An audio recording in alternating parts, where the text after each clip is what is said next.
女帝诏书立孟青州为帝君，帝君天生盲目，不喜见人，大婚从简，钦此。荒谬！一个无背景、无身份、无修为的三无残疾青年，凭什么当帝君？此事若传出去，诸国必定耻笑我大晋无人。臣请罢黜孟青州，再择新君。据小道消息，这位帝君根本不知道女帝的真实身份。算算时间，穿越到这个世界，整整3年了。穿越进了一本龙傲天小说。我不想当别人的垫脚石，只想苟到天下无敌。偏偏这时候，系统觉醒了，封住双眼和神识，就能每时每刻变强。反正不是真瞎，等苟到够了再揭开封印。刚瞎眼实在不适应，差点没把自己饿死。就在这时，遇到了他。我乃东方琉璃，家里催婚的紧。你若答应3年后来当我的上门赘婿，这10两黄金就是定金。成交。本以为这位富家千金过阵子就会遇到如意郎君，把我忘了。没想到半个月前，他真派人把我接来完婚了。既来之则安之。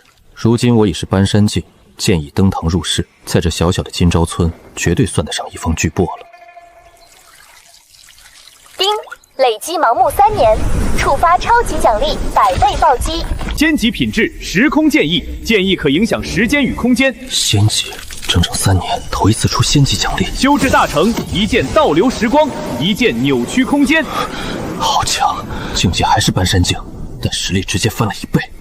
还好住在世俗凡间，街坊邻居都是普通人，没人会注意到。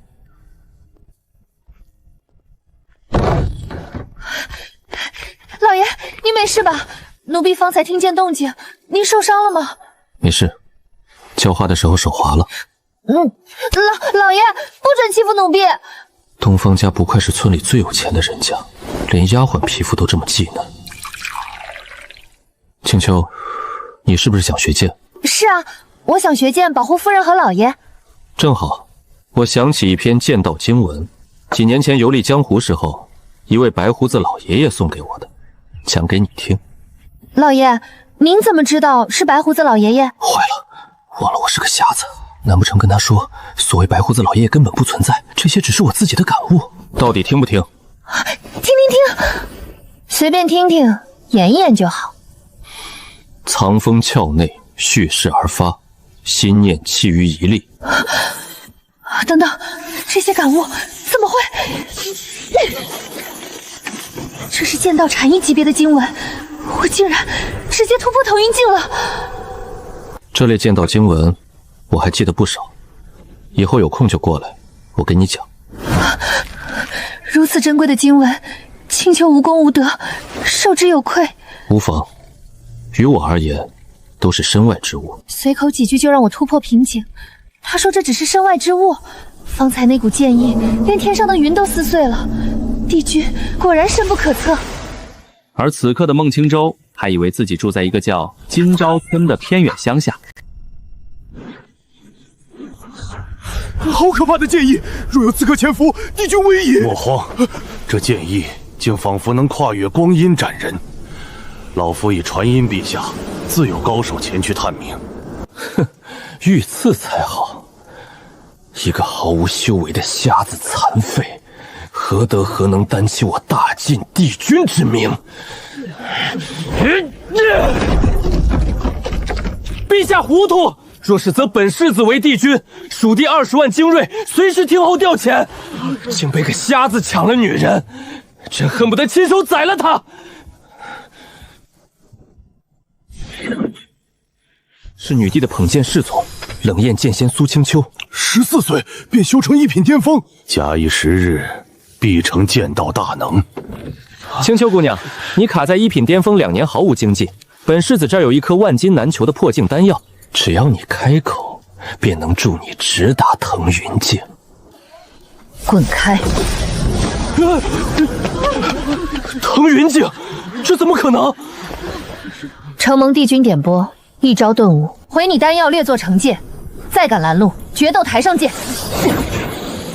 一个瞎子片刻功夫就能点拨人突破腾云境，本世子耗费无数天才地宝，苦修20年才勉强跨入，他凭什么？难道帝君是一位博学通圣的圣人？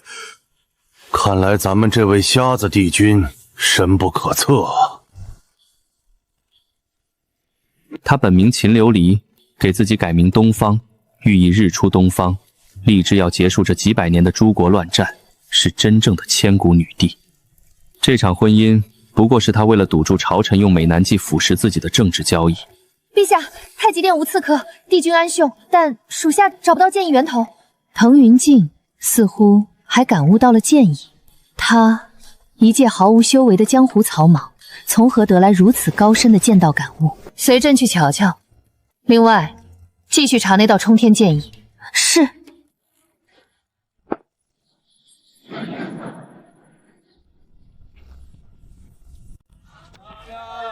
小梦又出门买菜啊？哟，村人江大海，有阵子没见了啊！我还以为你跑哪个犄角旮旯数日子等大限去了呢。哪儿的话，老头子我身子骨硬朗着呢。这可说不准。这大逆不道的东西，老夫真想一巴掌拍死他！你这老家伙的命格很驳杂，看这祖师像天运星下凡，本该是大富大贵、入朝为相，甚至是出世为仙人的命，怎么落魄到在这当个凡人村长了？他竟然算出了老夫当朝首辅的命格。小梦啊，你先把手放下，大街上的拉拉扯扯成何体统？别动！你的命格不对，前途一片黑暗，印堂发黑，隐隐有血光冲天，说明近期有生命危险，而且绝非生老病死，是有人想害你。别对老人家动手动脚的！老村长，我好心提醒你一句，最近几天注意安全，是生是死，且看你是强是弱了。言尽于此，好自为之。堂堂当朝首辅，竟然被捏着鼻子说要死了，爽，太爽了！帝君牛杯，普天之下敢这么咒首辅大人的，您是头一位。村长，哦不，首辅大人，帝君似乎真的会看相啊。他说您的命格该入朝廷当宰相，神了，没有眼睛都能算得这么准。那么说来，帝君说老臣有血光之灾，也是真的了。该如何煽风点火，掀起大晋的内乱，好让父亲起兵？摊主，你这里有蒜苗吗？瞎呀，自己不会看吗？你还真说对了，的确瞎了。有，你要多少？3两足够。1个铜板。蜀地特有的清香味，摊主，你这菜是从蜀地运过来的？哼，不行吗？买个菜哪来这么多话？蜀地人是吗？我看你是老实人，偷偷告诉你一个内部消息，赶紧回去把老婆孩子接过来，千万别待在蜀地了。为啥？因为蜀地藩王马上要掀起叛乱了，他的好大儿赵构此时已经不远千里进京，就是为了在京城景风弄雨，让大晋王朝内部产生混乱，好让他爹趁机起兵谋反。尼玛，我都还没开始施展计划呢，你个瞎子从哪里搞来的绝密消息？而且有鼻子有眼，连我的目的都说得一字不差。难道是我赵家谋反的消息已经传遍朝野了？合着我这是赵构之心，路人皆知。你是怎么知道蜀地藩王欲图谋反的？因为我是先知者。滚！有多远给老子滚多远，不然老子弄死你！完了，刚才的话肯定被女帝听见了。随处走走，恰巧碰见。你怎么来了？你们刚才说蜀地藩王欲图谋反，怎么回事？我也想听听。这帮混蛋简直要爆粗口了！不行，我必须冷静。这瞎子空口无凭，红魁白牙就想诈我定罪，没门儿！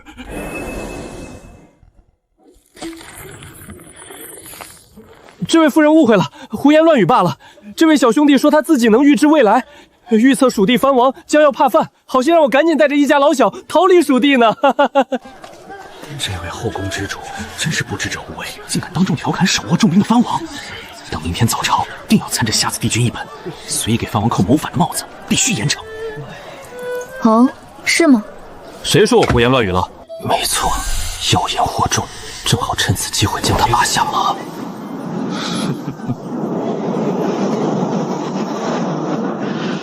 今天我心情不错，就跟你们好好说道说道。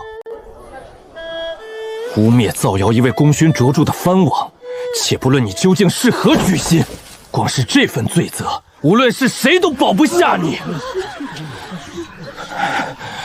只要我推波助澜，让朝臣施压罢免这瞎子，大晋政务必定大乱。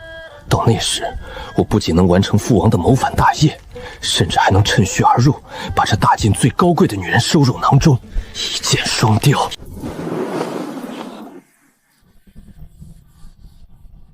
赵玉言那老贼坐拥蜀地万里疆域，一直觊觎皇位，绝不甘心屈罪于我这小丫头片子之下。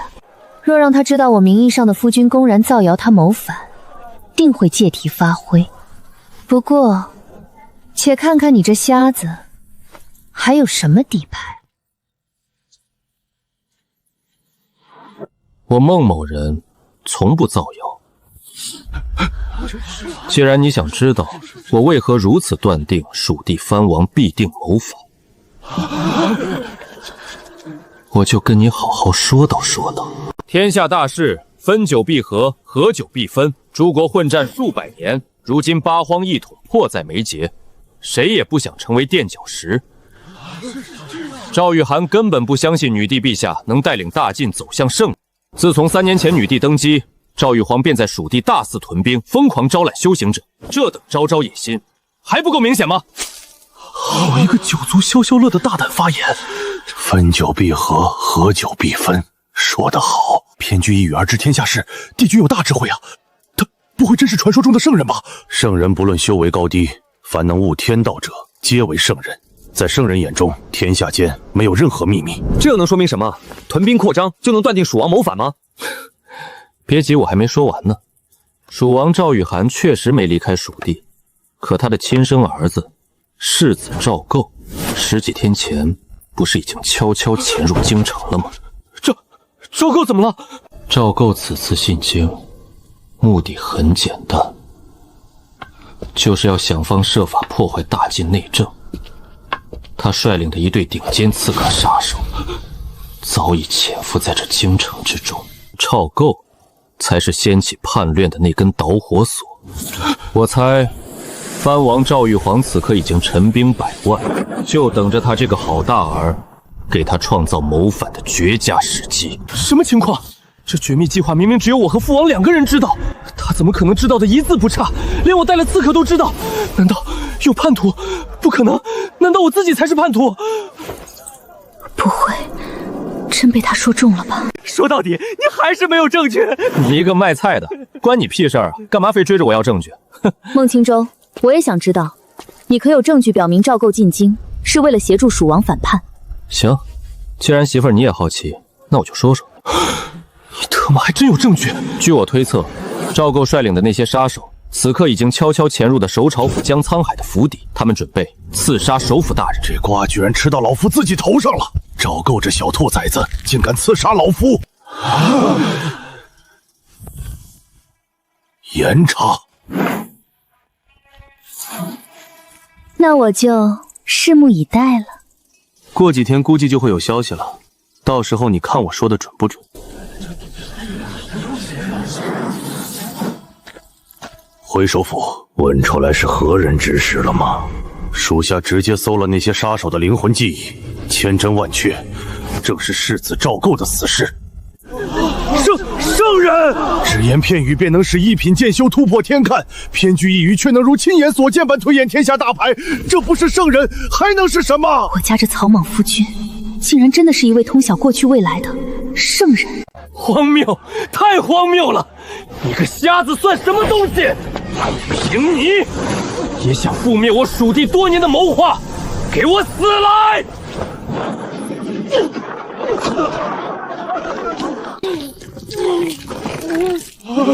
世子彻底完蛋了！女帝的手腕简直比杀神还要狠辣呀！咦，灵力biến动，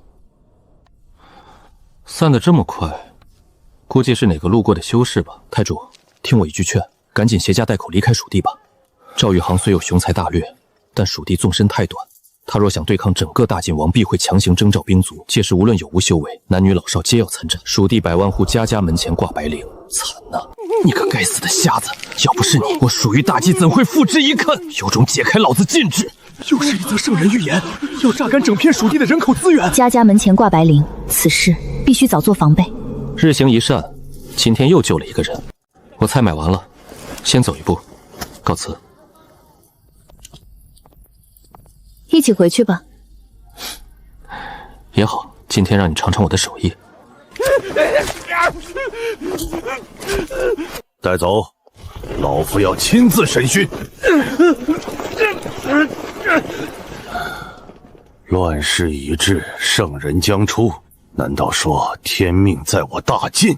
不，或许是因为大晋有女帝陛下，才吸引来了这3000年一出的圣人。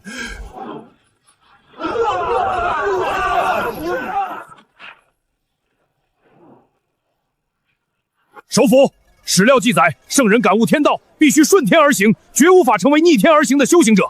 这帝君若真是圣人，便只有100年凡人寿命。趁帝君还活着，咱们赶紧发动战争！哈哈哈哈！利用圣人的绝对预言，直接横扫八荒诸国就完事儿了。哈哈哈哈哈！你这莽夫，竟比老夫想的还远。好，待老夫彻底验证帝君的圣人身份，大晋的统一之战，立刻打响。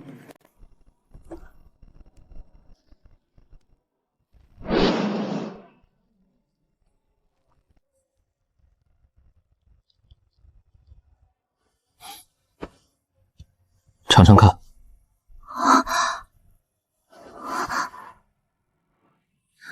这种烹饪方式我从未见过。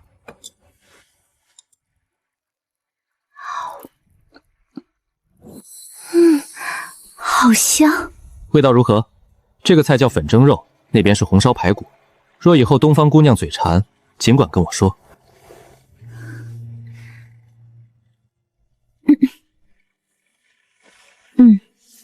好，这等闻所未闻的烹饪手法，竟比宫中御厨耗费心血做的珍馐还要美味100倍。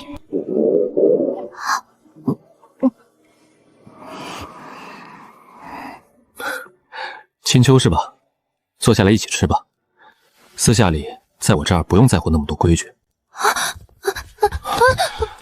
我让你做，你就做，吃吧，别拘束。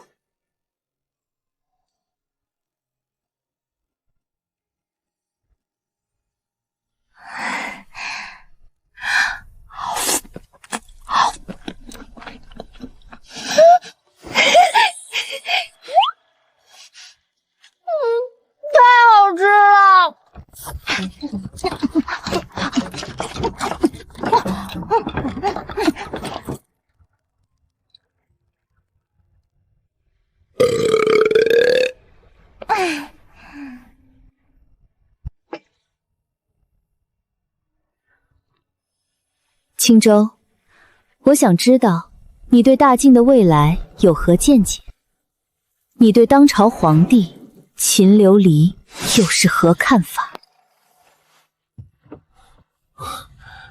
不知道，不关心，不评价。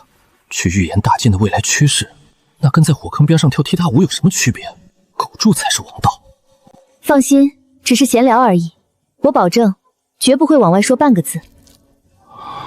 算了，看在你平时照顾我这瞎子的份上，罢了。既然你好奇，和你说说也无妨。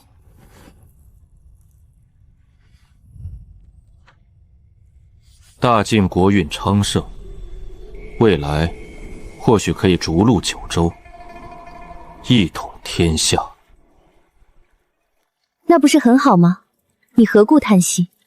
我叹的不是大晋，而是当朝女帝秦琉璃。说来也巧，你也叫琉璃，女帝也叫琉璃。女帝，怎么了？难道在圣人眼中，陛下未来的下场会很凄惨吗？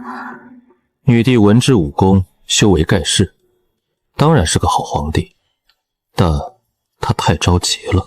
她殊不知，真正足以致命的大患一直潜藏在她的身边。大金国运看似昌盛如虎，可若不重视他侧安睡的豺狼，未来统一天下的或许是大晋，但未必还姓秦。赵玉衡狼子野心，昭然若揭。蜀地明面上常备军仅有50万，但藏在艾地里的精兵足足有150万之多。不仅如此，赵玉衡极具手段。他这几年一直在笼络朝廷官员，他很聪明，坚决不碰3品以上的大员，只死死盯着4品以下镇守各地的县令、巡抚使。你信不信？一旦内战打响，除了京城以外的一大半城市会瞬间倒戈，改选蜀旗。怎么可能？这些绝密中的绝密，连密探都查不到的隐患，他一个瞎子怎么会知道得一清二楚？难道他真的是言出法随、推演古今的圣人？若你是女帝，面对此等绝境，你该怎么抵挡？我会立刻宣发圣旨，命边守火速进京擒王，同时命柱国大将军秦公火率领50万精锐直捣黄龙，杀向蜀地，攻其必救，赵玉涵必定方寸大乱。聪明，极其完美的战略回答。若非知根知底，我都要怀疑你就是当朝女帝了。可倘若世子赵构此时在京城内部搞破坏，暗杀女帝的左膀右臂首辅江沧海，随后联合群臣以女帝未立夫君为借口逼宫女帝，里应外合之下，又该当如何？逼宫立夫君，帝君你这可是吃了个天大的假瓜啊！那个女帝其实已有良配，并非无主。至于首辅江沧海，他现在极其安全。据说就在不久前，他已经提前发现了潜藏的刺客，并将他们一网打尽了。什么情况？这剧本不对啊！女帝不是注定孤独一生的绝世女反派吗？江沧海怎么可能提前发现刺客？那主角赵构还怎么玩？你没开玩笑吧？没开玩笑啊！这事儿你随便出门找个人打听一下就知道，我何必骗你？别说话，你先别说话，容我好好整理一下思虑。这个世界疯了！这是我出生以来第一次有种被人完全看穿，却又被死死保护的安全感。若没有他的预言，3年，最多3年，大晋江山就要改姓赵了。谢谢。有什么可谢的？我只是满足了你的好奇心罢了。你觉得女帝为人如何？论修行天赋，她年仅21岁便有越妖境修为，古今罕见。论经纬韬略，13岁便率5万大军破楼兰30万。论才华，诗词歌赋样样精通。论相貌，堪称倾国倾城，绝代芳华。毫无疑问，女帝是一个完美无瑕的女人。你不是个瞎子吗？怎么知道女帝长得好看？哼，我也是个正常男人啊，光是听闻女帝的那些传奇事迹，就足以脑补出她的绝世容颜了。就算你是圣人又如何？还不是不知道你口中玩无瑕的女帝，现在就坐在你面前，还是你老婆。那如果现在给你一个机会，让你入女帝的后宫，你觉得如何？不，那还是算了吧。开什么玩笑？去给反派帝当后宫，那不就是跟天命主角龙傲天作对吗？我还想多苟几年呢，惜命懂不懂？叶公好龙。不说这些，女帝如何与我无关。我倒是好奇，既然江沧海府邸的刺客被抓了，那蜀地世子赵构呢？没被一锅端？这剧情不对啊！头顶主角光环的赵构怎么可能出师未捷身先死？是谁在干扰剧情？放心，蜀地世子赵构已定叛乱之罪，被女帝亲自镇压入狱了。女帝简直愚蠢至极！何出此言？当着女帝的面骂女帝愚蠢，帝族，您是千古第一人。当然愚蠢，眼睁睁放过心腹大患。赵构是谁？蜀王唯一嫡子，孤身入京煽动叛乱，这种九死一生的局，蜀王怎么可能让他用真身犯险？你的意思是，京城狱里的赵构只是一具化身？不错，蜀王必定耗费了无数天才地宝，打造了一具与赵构心意相通的完美化身。除非是越妖境大能将其抽筋1寸探查，否则绝难发现轩尼。蜀王早有图谋，只是我没搞懂，赵构的化身怎么会提前败露？到底是谁在背后搞鬼？那什么，我突然想起还有点急事，先走一步。慢走不送。老爷，奴婢告退。哎，好嘞，没事常来玩哈。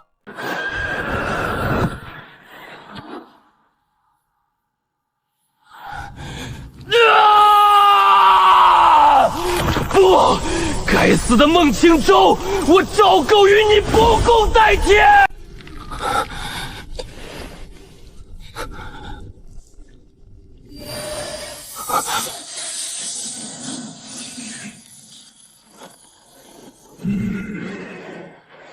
何事？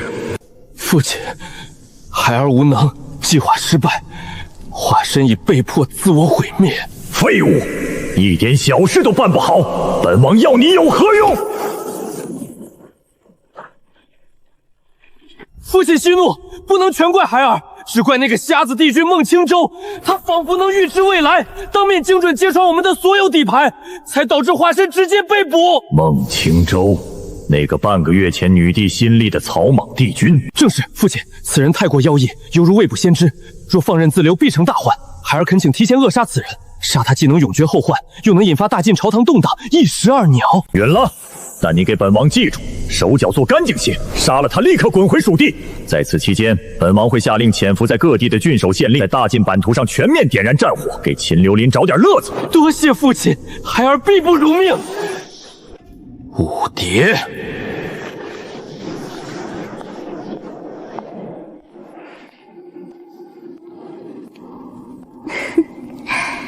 世子有何吩咐？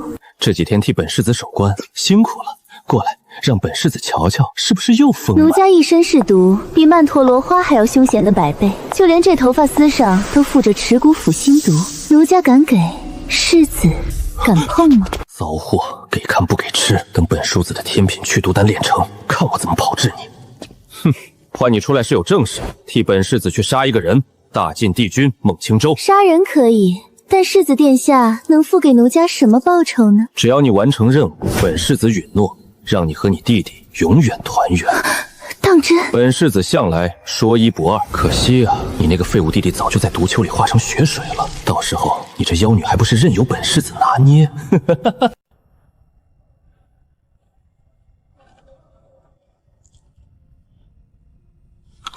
丁，成功打压天命主角赵构，削减天命主角赵构500气运值，天命主角赵构当前气运值3500，获得奖励1，天品灵草九阳赤心红，获得奖励2，100公斤鲜品狗粮。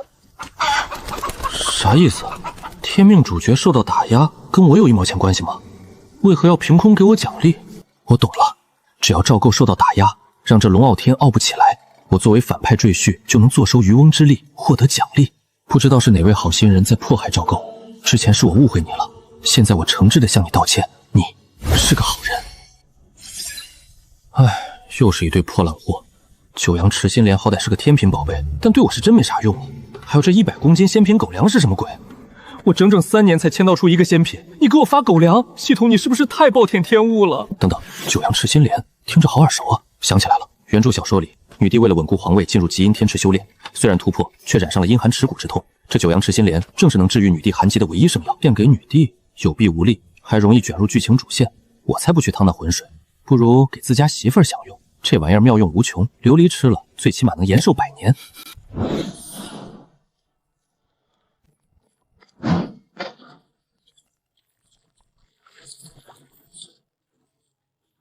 搞定，把这狂暴的药性变得柔和，正适合普通人吸收。不出老臣所料，赵玉言这老贼果真包藏火心，被陛下关在天字号大牢里的那个，竟然真的只是一具化身。陛下，请让老臣立刻率领铁骑去清剿了这逆贼。真被那瞎子说中了，若非他的预言，大计恐怕将陷入万劫不复之境。这赵玉言却是我统一路上的最大阻碍。皇叔，你先回去歇着吧，朕自有对策。陛下，要不咱们去问问帝君，他或许有应对平叛之策。再说吧。报，陛下！大晋各地10万火急线报，已有32郡、108座县城同时惊现大量匪患，总数超过10万之众，许多县城的治安已经彻底瘫痪。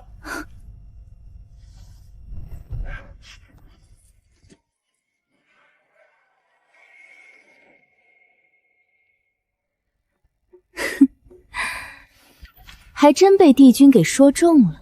赵玉莲果然笼络了全国大半的郡县高官，否则这10万匪患怎么可能在一夜之间突然成型？而且这些匪土绝大多数都是修行者，还直奔各地的武器库和粮仓而去。赵玉莲，是朕小看了你。若非帝君事先警告，朕恐怕真要应验了那句预言：大金国运尚在，但天下不再姓秦。皇叔，老臣在。你亲自走一趟，带兵封锁所有惊现匪劫的城市，彻查7品以上所有官员，拒不配合者直接搜魂，敢有诱通敌叛国者，抄家灭族，绝不姑息。令立刻发布讨贼檄文，昭告天下，就说蜀王赵玉嫣图谋叛乱，刺杀首辅未果，故意掀起匪患，祸乱苍生。陛下，这直接撕破脸，是否过于兴师动众了？赵玉莲就是吃定了朕不敢轻举妄动，才会如此肆无忌惮。朕若不果断一点，狠辣一点，岂非正中了他的下怀？退下吧，朕要去见一见帝君。别看这小小一碗粥，里面可是加了4、5种天品灵草，还有那举世难寻的9阳赤心莲。单论这碗粥的价值，买一座中小型城市都不成问题。坏了，我光顾着熬粥了，我根本不知道琉璃平时住在哪儿啊！才半日不见，夫君就想我了？小样，还敢调戏我？你怕是不知道哥前世可是号称恋爱祖师爷。对付你这种外表凌冷、内心孤独的女人，就得带你坐旋转木马，给你极致的平淡与温馨。回来了，来，趁热喝碗粥，解解乏。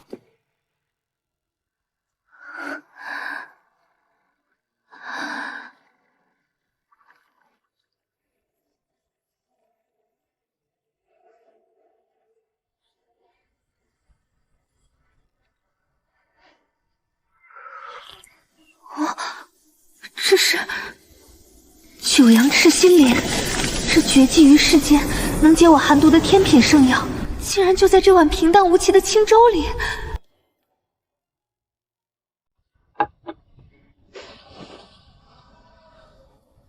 好喝吗？这连番的温柔轰炸，竟让我彻底忘记了女帝的身份，忘记了最引以为傲的驭人之术。这是我第一次有了回家的温馨感，第一次有人替我排解万难，也是第一次有人这样轻柔地替我擦拭嘴角。原来这个瞎子竟生了这样一副好福囊，宽肩虎背，虽长挺拔，面如冠玉，这儒雅随和的气质，怎么看怎么顺眼。还行。拿下！这一局是我赢了。小样，跟我这深受互联网洗礼的现代人比撩妹，关公门前耍大刀。一直以来我都没跟你说东方家族是做什么的，你就不好奇吗？好奇，但我不会问。毕竟你我并非真夫妻，没必要深究。告诉你也无妨，东方家族历代都是大晋朝臣，而我则是当今女帝陛下面前的一名净身女官。若我要你为陛下效力，你可愿意？不愿意。为何？好男儿志在四方，能为陛下效力，难道不应该是全天下每个男人梦寐以求的差事吗？我性格散漫，受不了朝堂的约束，不是那块料。任凭你舌破莲花，反正老子绝不干。去给反派女帝打工，那不就是变相给龙傲天主角当踏脚石？想都别想！干嘛？朕是吃人的豺狼虎豹吗？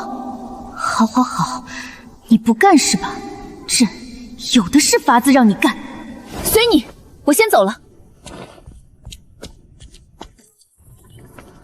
什么狗屁赵玉涵，朕今日非要任性这一回不可。啥情况？弄巧成拙了？唉，看来我还是不适合玩霸道总裁爱上我这一套。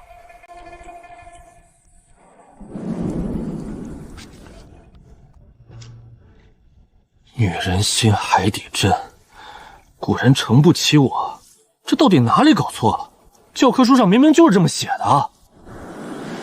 皇上驾到，布衣孟青州，速速前来面圣。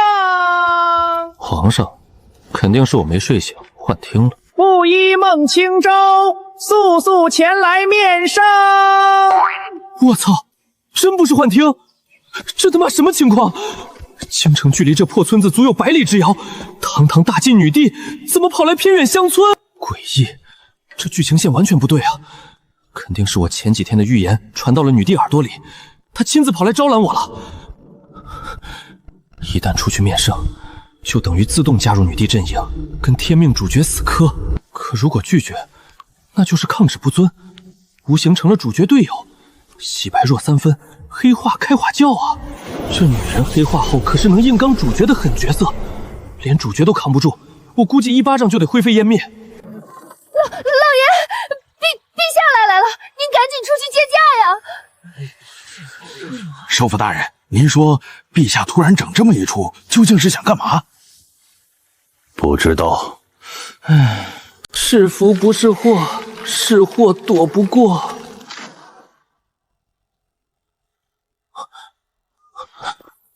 草民孟青州拜见陛下。开什么玩笑！您老人家可是名正言顺的帝君，这要是真让您跪了陛下，奴才这9族还要不要了？先生不必多礼，朕此次专程前来，是给先生递一根橄榄枝，不知先生愿不愿意接？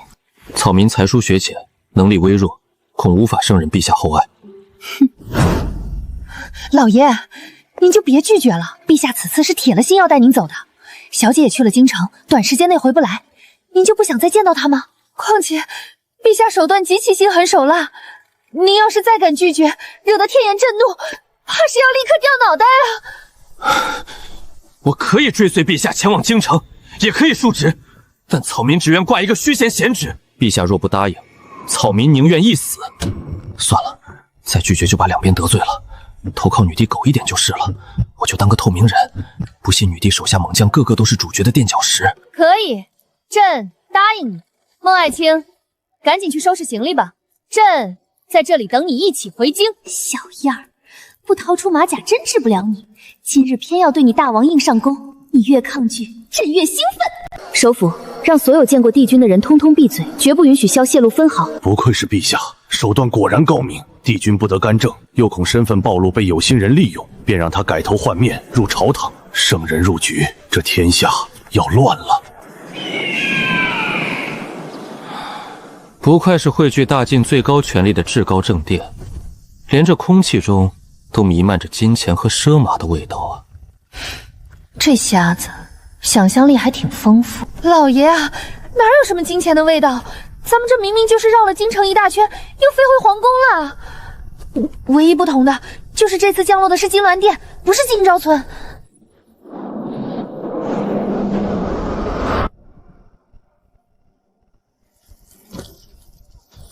爱卿，过来。陛下，爱卿，朕命你从即刻起改名换姓，在京城你就叫孟琴，可听明白了？为何要改名？臣的真名见不得人吗？不行就是不行，哪来那么多为什么？什么鬼？凭什么要隐姓埋名？还有，女帝刚才那语气，怎么听着还带点撒娇的意味？乱套了，这剧情彻底乱套了。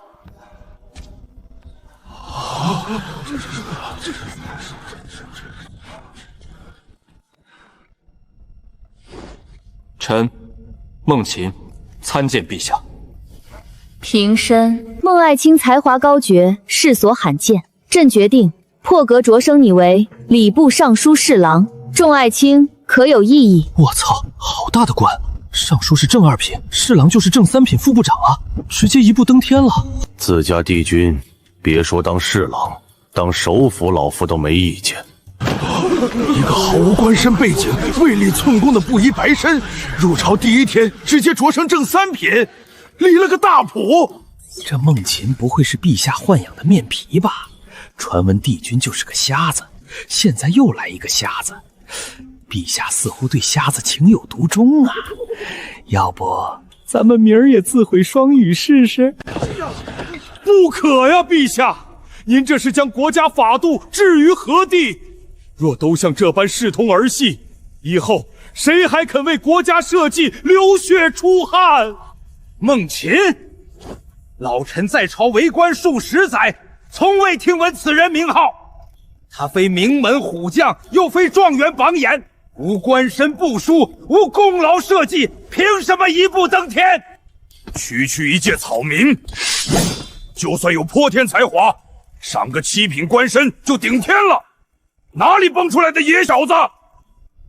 陛下，您千万别被此人给蒙骗了呀！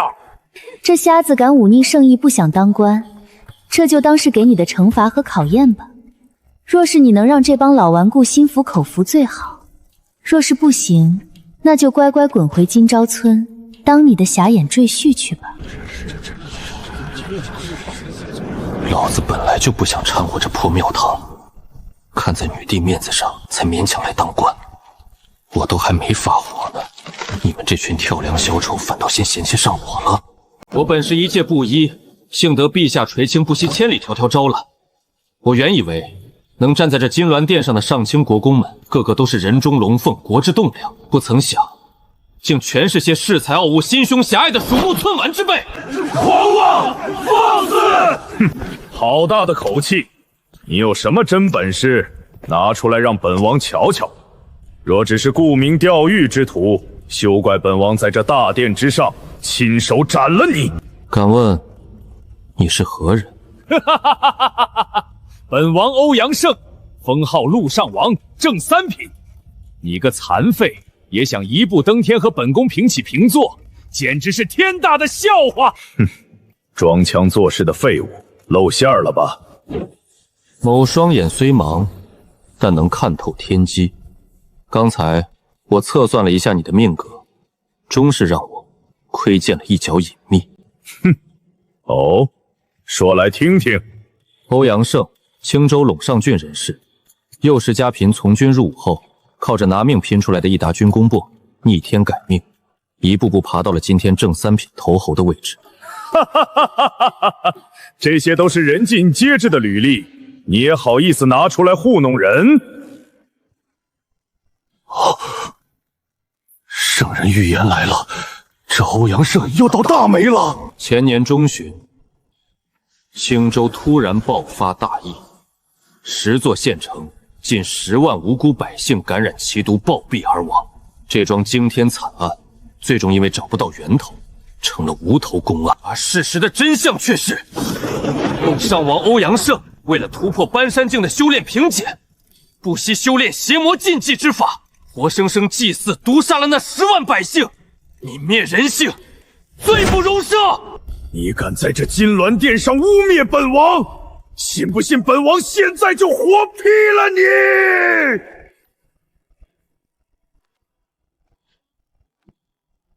你？你是不是也想跟我要证据？好，我今天就给你证据。来，往日休在清楚中，受天应要的良札。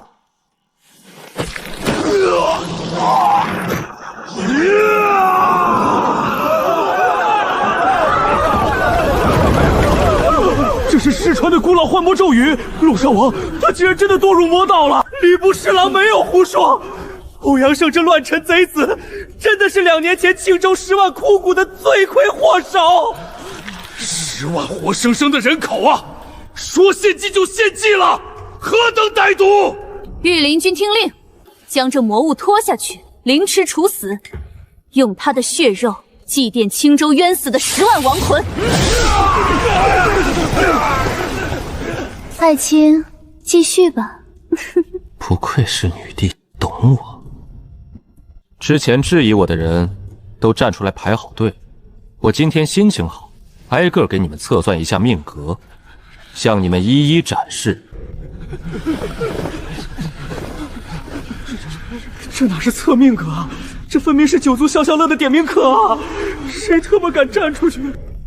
动起来！陛下，臣冤枉啊！梦琴小儿血口喷人，请陛下严查啊！谁能想到啊，这个梦琴居然能窥探天机？女帝是想速朝朝政，请来了一柄屠龙宝刀吗？俗话说得好，莫当出头鸟。老夫活了半辈子，竟忘了这么简单一个道理。别太悲观，怎么可能有人能窥探天机？况且我刚才探查了一下这个孟沁，根本毫无灵力变动，就是个凡人。依我之见，这不过是女帝想扶持孟沁上位，又没有好的理由说服咱们，就故意推陇山王出来当替死鬼罢了。这都是帝王心术，诸位不必担忧。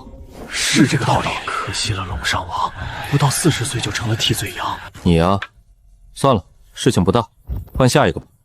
报复归报复，立威归立威，既然在庙堂混，肯定不能把所有人都得罪死了。我只抓原著里有名有姓的毒瘤，这些小卡拉米放了就放了。你叫什么名字？陆北川。陆北川，3年前的科举探花，科举舞弊。你爹变卖了所有家产，购买了一柄天品灵刀，贿赂了当时的主考官。但你可能不知道，你那个蠢爹担心主考官不知道是谁送的礼，就在天品灵刀的刀柄处镌刻了你的名字。完了，这种绝密，他怎么会知道？若非要做给天下人看，朕都想提一把大砍刀站在这瞎子旁边，他点一个，朕砍一个。御林军，拿下彻查，情况属实的话，论罪重处。不行，我是全家的希望，我不能有事儿啊！陛下要饶命啊！下一个。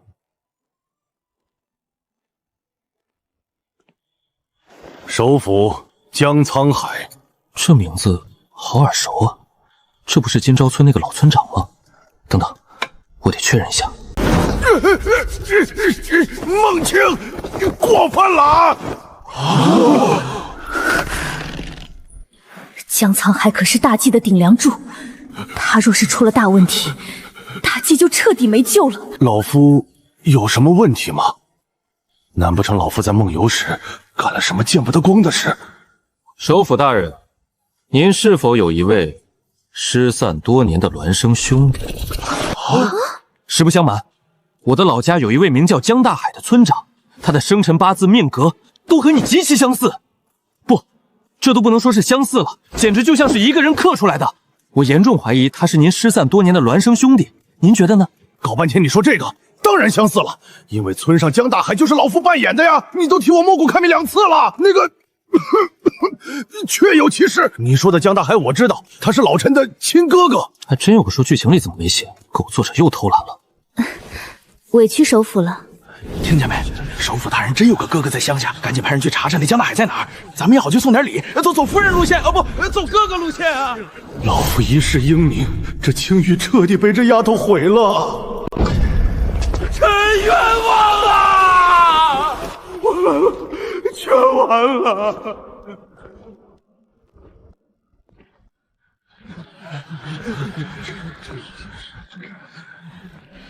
孟青州，你果然没让朕失望，这把刀甚是好用。吾本退朝。恭送陛下。恭喜孟青高升，以后在朝堂上还望多多帮扶，多多照顾啊！孟侍郎悠着点，这台阶高，您眼不方便，千万小心脚下。承蒙诸位厚爱，实在抱歉，在下家中还有妻子等候，怕他着急，先行告辞了。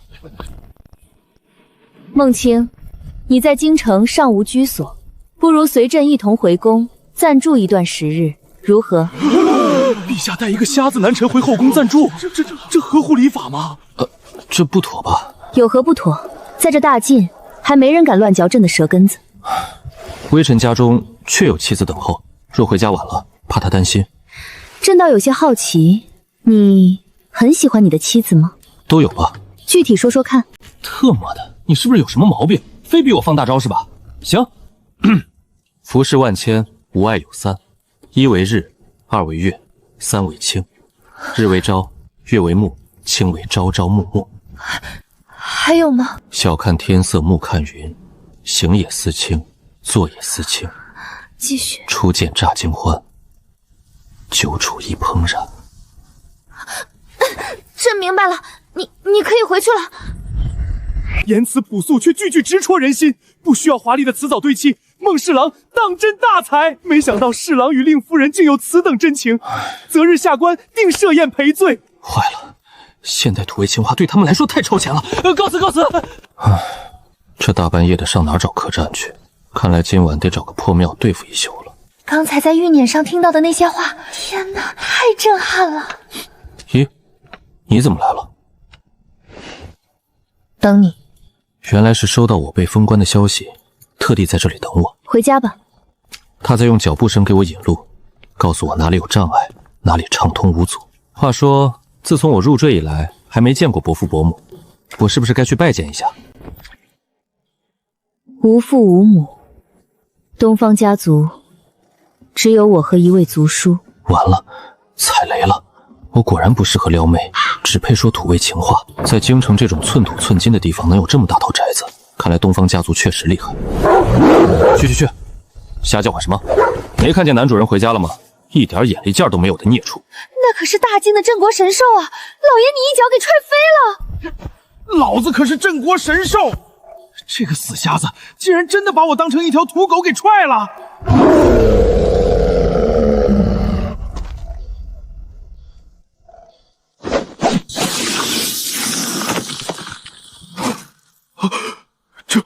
这是至高的杀伐剑意，这个瞎子竟然是一位剑圣，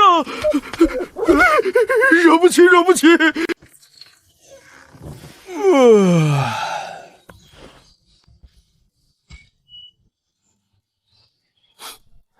看来媳妇儿还没醒。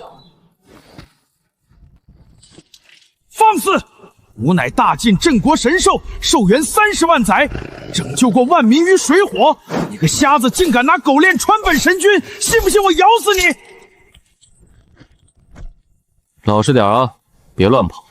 算了，本神君大人有大量，暂且饶你一命。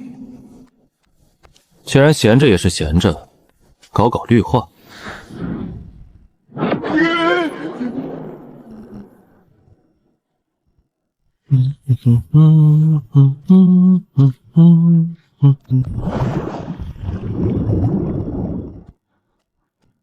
搞定，这院子看着顺眼多了。做早饭去。大黄，吃饭了。吾乃镇国神兽，岂能吃这种侮辱狗、侮辱神的饲料？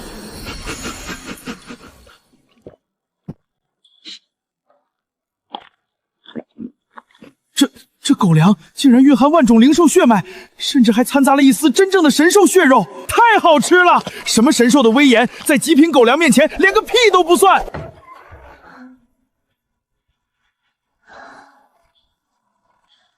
初见乍惊欢，久处亦怦然。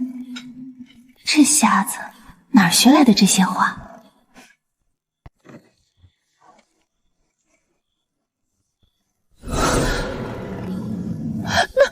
那是九阳赤心莲、幽黄草、进贡佛手花，还有道心树的树苗。我不是在做梦吧？这个男人到底还藏着多少秘密？我堂堂女帝，竟然越来越看不透他了。神君，晚上再吃，要控制食量，明白吗？长太胖了不好看。这真的是咱们大晋威震八荒的镇国神兽？老爷，您怎么能喂他吃这种低贱的饲料呢？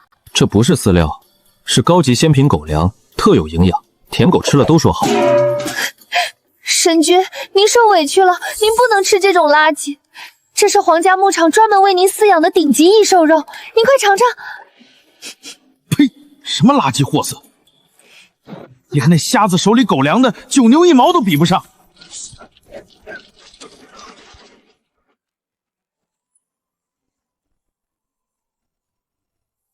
孟青州，你到底给大黄灌了什么迷魂汤？怎么了？大黄挺乖的呀。算了，没事。那我问你，这满院子的顶级灵草灵植，你又是从哪儿弄来的？哦，这个啊，那些是我以前游历江湖的时候，偶然遇到一位白发苍苍的老爷爷，他见我骨骼清奇，就免费赠送给我的。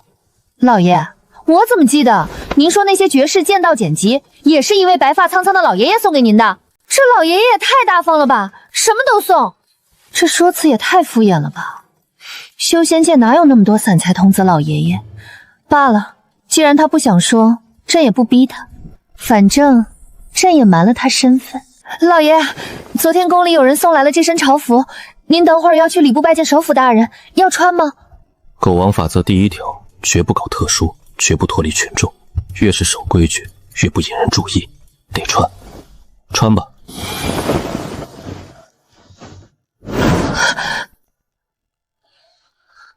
要不我自己吧？不，奴婢能行。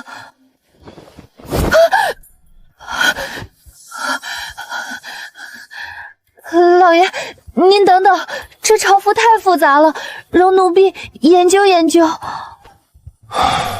好。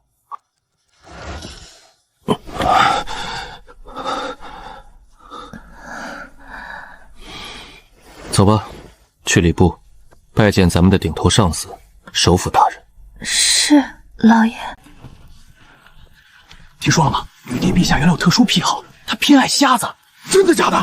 昨天在金銮殿上，女帝硬是提拔了一个毫无修为的瞎子当正三品侍郎。那瞎子可了不得，当场算出天机，第一天上任就活剐了一位王侯。天哪！那宫里那位正牌的帝君也是个瞎子，他能乐意吗？哼，他敢不乐意？陛下是一国之君，多收个瞎子宠臣怎么了？帝君一个残废，敢放半个屁？这群蠢货，从到尾新晋宠臣和帝君都是我家老爷一个人啊！女帝喜欢瞎子，原来如此，难怪她对我这个毫无背景的盲人如此另眼相待。完了，我不会真成了女帝的猎物了吧？老子可不想当什么后宫宠臣，更不想招惹龙傲天主角。我只想安安静静的苟到退休啊！那是正三品蛟龙符，瞎子，他就是那个活阎王。诸位继续，不用管我。谁敢当着您的面继续说啊？您可是第一天上班就领旨王府牢的狠人。走快些吧，别吓着群众。劳烦通报一声，礼部侍郎孟群前来拜见首辅大人。滚！首辅大人日理万机，哪有空间？小的有眼无珠，没认出是孟侍郎，小人该死，这就去通报。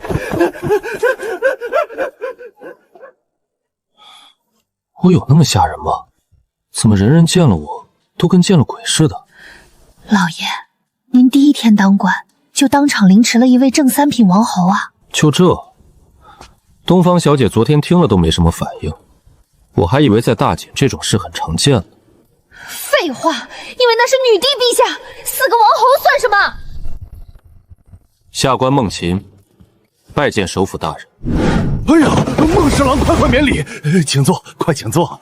开什么玩笑？您可是正牌帝君，老夫要是受了您这一拜，陛下还以为老夫要谋反呢。下官初来乍到，特来礼部报道，首辅大人若有差遣，尽管吩咐。不忙，礼部最近清闲得很，孟侍郎先熟悉环境便好，没有活。就算有活，借老夫10个胆子也不敢差遣您啊。这位是？你连新进的礼部侍郎都不认识？他叫孟琴，昨天刚上任，没有任何功绩履历，直接被女帝陛下擢升为正三品。不仅如此，他第一天就宰了陇上王。朝中都在传，他很可能就是女帝陛下豢养的面蝼。踏破铁鞋无觅处，得来全不费功夫。正愁没办法接近那个防卫森严的瞎子帝君。既然这孟青舟是女帝的面首，又是个毫无修为的凡人，只要我用魅惑之术控制了他，借他之手混进后宫，刺杀帝君岂不是易如反掌？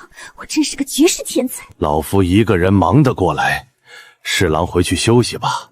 没活最好，回家逗猫遛狗喽。既然如此，下官就不打扰了。且慢，孟侍郎暂且留步，听我一言如何？这女人怎么没有半点边界感？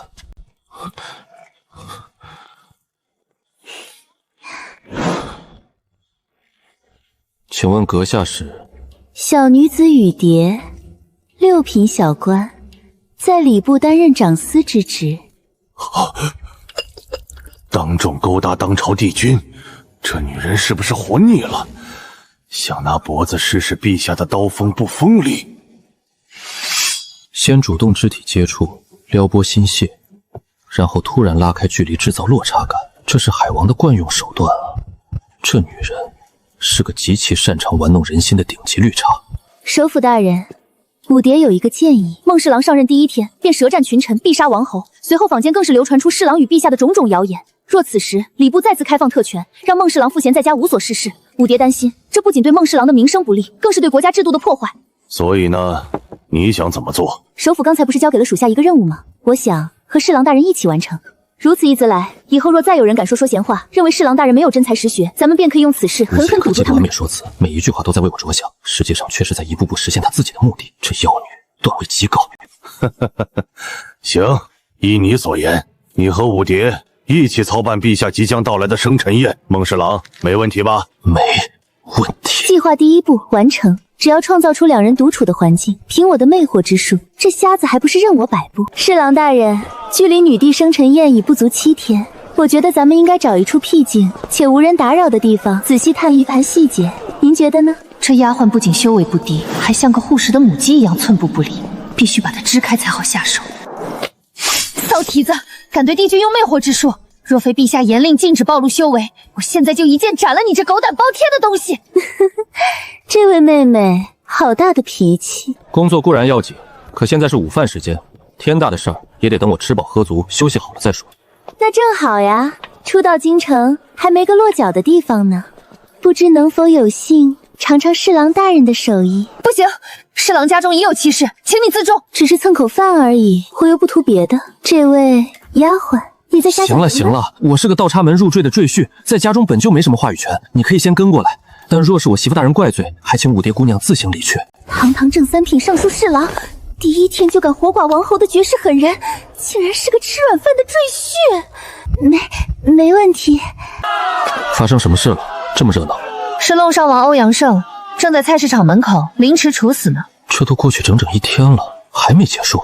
侍郎大人有所不知，大晋律法极严，凌迟处死需要整整3天3夜。刽子手每割下一片薄如蝉翼的血肉，就要在伤口处撒上一把粗盐，等待10分钟后再割第2刀，如此反复，直到第3天深夜子时，方可结束犯人的生命。女帝，这他妈简直是求生不得，求死不能啊！以后必须把女帝当祖宗一样供着。青丘，走吧，坑杀10万无辜百姓，他欧阳胜今日下场罪有应得。冰冷的剑意，绝世女仙青丘，难道她是名满天下的冷艳剑仙苏青丘？她不是女帝秦琉璃的贴身近侍吗？怎么会给一个毫无修为的瞎子当丫鬟？这到底是怎么回事？回来啦，赶紧洗手吃饭吧。这位是同朝为官的同僚，顺路过来一起吃口便饭。好，请坐吧。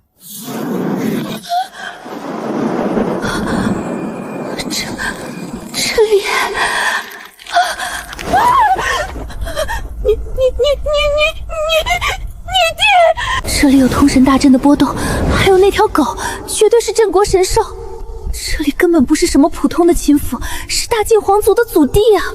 这瞎子口中的贤惠媳妇，竟然是当朝女帝秦琉璃！完了，我竟然撞破了女帝在宫外隐瞒身份养小白脸的惊天秘密！这种皇家丑闻，她还不立刻将我杀人灭口？不行，必须自救！原来如此，孟侍郎根本不知道他老婆是女帝，这两人是在玩隐瞒身份的过家家游戏啊！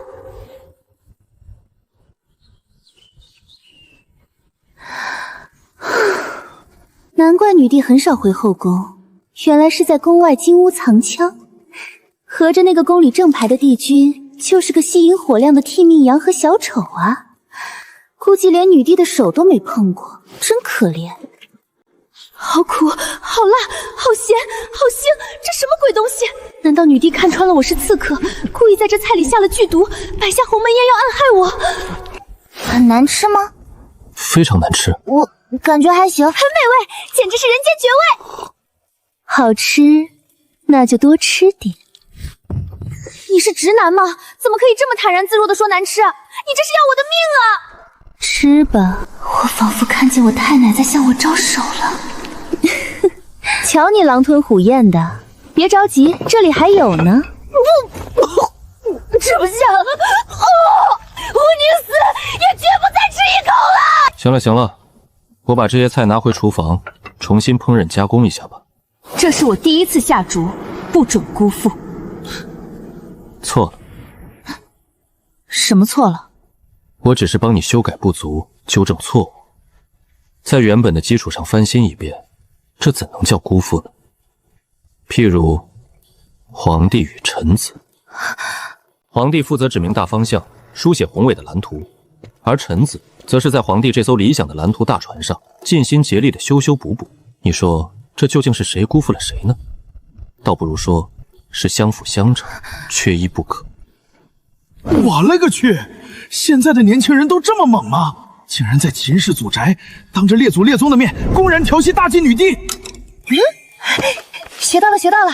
帝君这情话功底简直出神入化，好露苦的表白，好绝妙的文采，难怪堂堂女帝甘愿背负骂名也要包养他，这谁顶得住啊？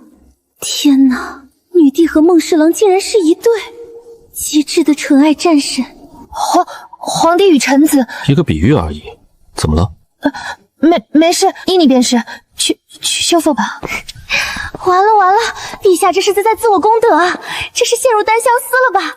都怪帝君太会撩了，女帝单相思，这孟侍郎果真是个奇人，竟敢把女帝的感情玩弄于股掌之间，佩服佩服。他莫非已经知道了我的真实身份？倘若不知道，那刚才这番话难道真的是天意？发生什么事了？气氛这么怪。没事。皇帝与臣子，或许你真的是上天赐予我的圣人，哪怕只是无心之言，也藏有冥冥天意。你说的不错，的确很好吃。好吃，那就多吃点。当然，我还没吃够呢。陛下，您完了，您这是要彻底坠入爱河了。我还要回翰林院处理一些积压的卷宗，先走了。赵雨涵那边的烂摊子还得收拾，而且再待下去，朕这女帝的威严就要彻底崩盘了。这瞎子连女帝能拿捏，待在他身边等于拿了一张免死金牌。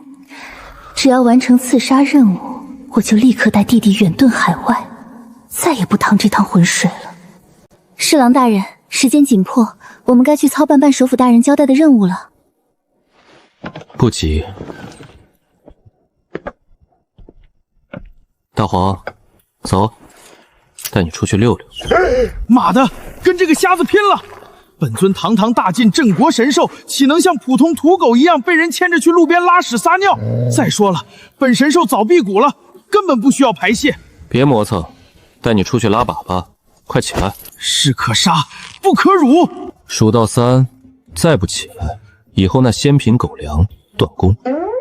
爹，玩归闹光，别拿狗粮开玩笑。走，本神君今天就体验一下当反狗的乐趣。这才乖嘛，走着。想不通，真的想不通啊！那可是身负饕餮和不死火凤血脉，曾陪开国皇帝杀遍天下的大晋图腾啊！怎么跟着帝君才1天，就彻底沦为了一只毫无底线的舔狗？开国皇帝要是泉下有知，怕是要气得掀开棺材板大骂：孽畜！朕当年想骑你一下都不行，现在你被人当狗遛都没意见。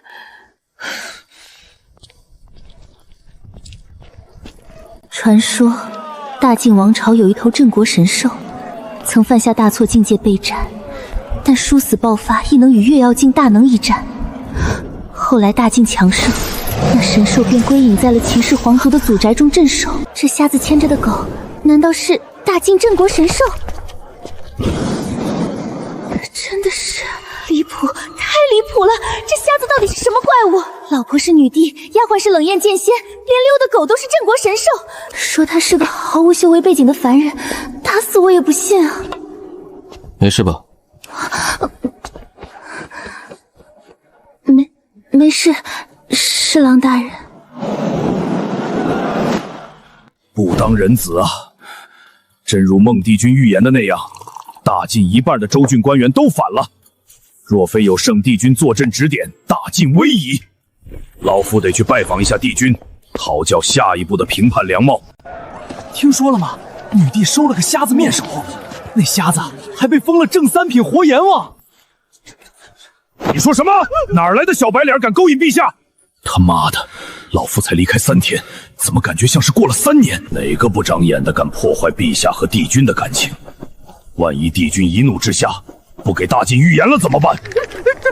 大人饶命！陆州说坊间传闻是说这叫什么孟琴。混蛋！以后再让老夫听见你恶意揣度圣上，小心你的脑袋！女帝偏爱瞎子，那个孟乾还会窥探天机，难道这分明就是个高配版的算命先生在跟帝君争宠吗？不行，老夫绝不允许任何人破坏帝君和陛下的感情，今天必须替帝君出头。青州，大黄，赶紧的，溜了半天了，还没找好风水宝地吗？快点解决！罢了，反正没有熟人，苏青秋这丫头过几天就忘了。至于这个女刺客，找个机会吞了就行。这瞎子也不知道本神行的身份。青州，完了，彻底完了！老夫的一世英名毁于一旦。耀日，你何等惊世骇俗的场景！堂堂大晋图腾与开国皇帝并肩作战的耀日神灵，竟然像条普通野狗一样蹲在路边自述。世界末日要来了吗？多年老以前，在你看见我这等黑历史的这一刻，彻底有灭了！滚出吧，烽火军！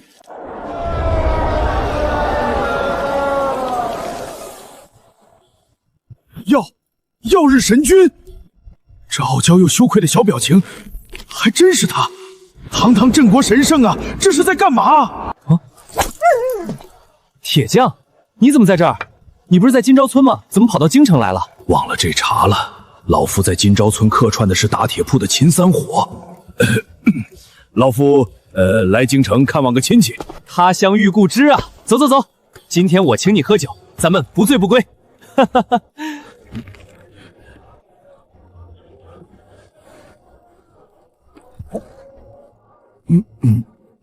好。大晋王朝的柱国大将军，颁布朝会境的大能，曾孤身一战斩杀3名敌国老祖，奠定大晋版图的第1强者，连女帝都要礼让3分的存在，怎么在这个瞎子面前显得如此卑微和拘谨？幻觉，这一定是幻觉。老爷，您不是还要和这位长司大人去操办陛下的生辰宴吗？哎呀，忘了这茬了。秦大哥，今日不巧，我还有公事在身，咱们过段时间再聚。青州，留步！老夫冒昧问一句，你和令夫人最近感情如何？虽然是假夫妻，但琉璃确实对我不错。她最近突然这么忙，肯定是因为赵玉涵那老贼叛乱的事。感情还行，就是朝堂上出了一根祸乱朝纲的搅屎了，害得我家夫人最近极其繁忙，受了不少累。果然，祸乱朝纲的搅屎棍，女帝因此繁忙。这瞎子说的绝对是那个传闻中勾引女帝的狐狸精孟琴啊！帝君和陛下之间果然出现嫌隙了。青州，你放心，老夫一定替你做主。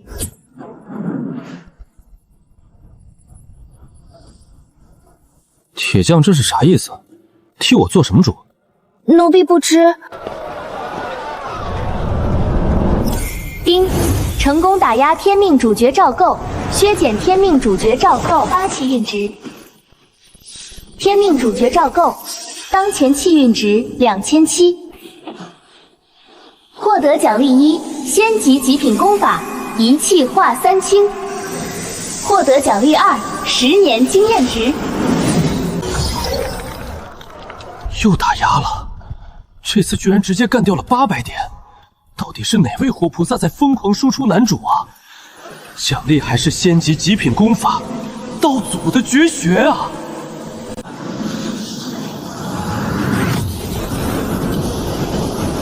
突破半山境中期，突破覆海境初期，突破覆海境后期。覆海境后期，我现在感觉一剑便可诛尽天下敌，就算遇到月曜境中期的老怪，我也能有1/3的把握反杀。这10年的经验值太变态了，狗系统这是在拿仙级功法引诱我去干天命主角啊！这赵构简直是个多宝鼠，本想着苟着，但既然给的实在太多了，有机会再薅一把就薅一次，绝不贪心。能分化出3个拥有本体6成实力的分身，且心意相通，太逆天了。为何我突然心跳得这么快？仿佛只要我敢对他用魅惑之术，就一定会死无全身。错觉吧？老爷，老爷，好恐怖的剑意波动！这瞎子剑圣怎么走着走着又莫名其妙变强了？这到底是个什么老怪物转世？绝对不是本神君怂了，是本神君心胸宽广，不跟瞎子一般见识。就是这样。没事，走吧。只要甩开这个碍事的剑仙丫鬟，我有1万种方法魅惑这个男人。将士们，大晋王朝何其富饶，那里的百姓不用饱受寒冷与饥饿，你们羡慕吗？羡慕！想不想占据大晋，收获食物和美人？可是那狗屁女帝对我们蜀地子民漠不关心，放任我们在此自生自灭，你们说该不该反？愚蠢的蝼蚁，还真以为本王是来拯救你们的，殊不知本王才是带领你们走向深渊的恶魔。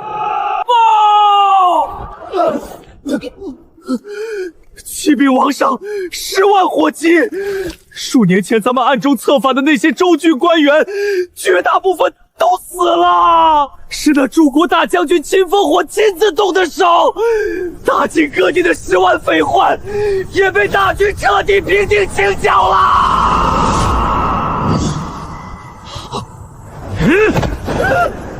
什么？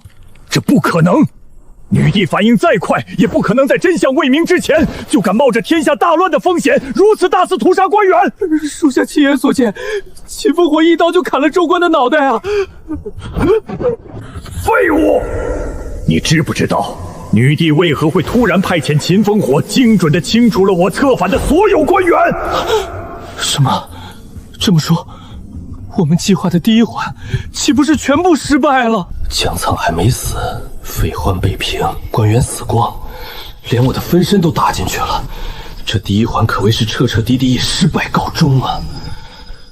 成功率爆掉1半以上。儿臣不知啊，女帝是偷偷派遣秦烽火出去的。不可能！女帝难道会未卜先知不成？若真如此，本王还造个屁的反！我相信一个人，是那个瞎子帝君孟青舟，他有一种极其诡异的预知能力。当时就是他当着我的面，一字不差的精准说出了我们的所有计划，才导致我的分身被抓。孟青舟，孟青舟！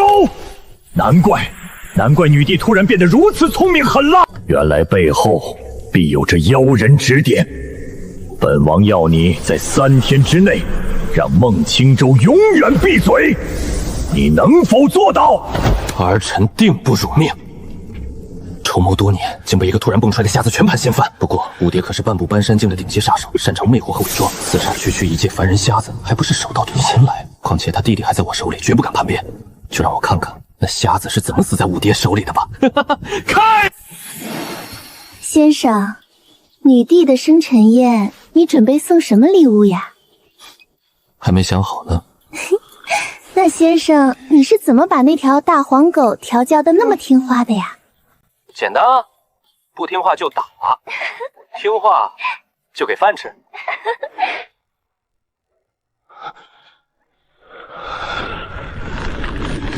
我操你大爷的！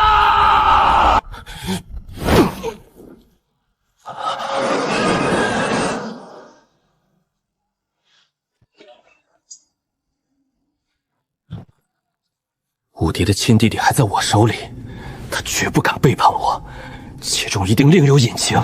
对，他肯定是在施展魅惑之术，在控制那瞎子的思绪和心灵。但是，刺杀目标就这么毫无防备的坐在你面前，周围连个鬼影都没有，你特么还魅惑个卵啊！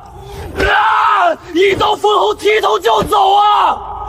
你到底在干什么？先生，您觉得女帝的生辰宴该如何布置呢？简单，不就是公司团建吗？先昭告天下，寓意普天同庆，然后把各行各业有头有脸的大人物都请来聚个餐，吃完饭再整点小节目，所有人排队送礼，最后比武大会，诗文歌赋跳舞唱戏通通来一遍，齐活。到时候早就准备好的详细方案，你照着上面的布置就行了。其实这是我刚才用傅海静的神念，在一瞬间偷偷窃录的。傅海静修士一念100万字，弄个团建方案简直是降维打击。先生大才，邀请函采用留白玉铁，雕刻凤凰浴火，光耀9州。这寓意女帝陛下注定一统河山，简直把陛下的尊贵彰显到了极致。这吃饭的安排也极其巧妙，分为3、6、9等，非实力超群或地位显赫者不能入席。还有那比武大会列出排名，抽签1对1，前10年赐予重赏，精妙，太精妙了！真是媚眼抛给瞎子看。这人怎么跟个木头一样？此人心智竟坚硬如铁。我刚才偷偷用神念试探，竟然连他情绪的一根丝线都掰不动。寻常修士，哪怕境界比我高，我都能轻松将他的情绪玩弄于股掌之间。可刚才，我仿佛一头撞在了一根冰铁神柱上，反倒把我自己的神识震伤了。出现这种情况只有2种可能，要么他隐藏了修为，至少是搬山境巅峰的老怪，要么他经历了无数沧海桑田的磨砺，心智早已化为顽石。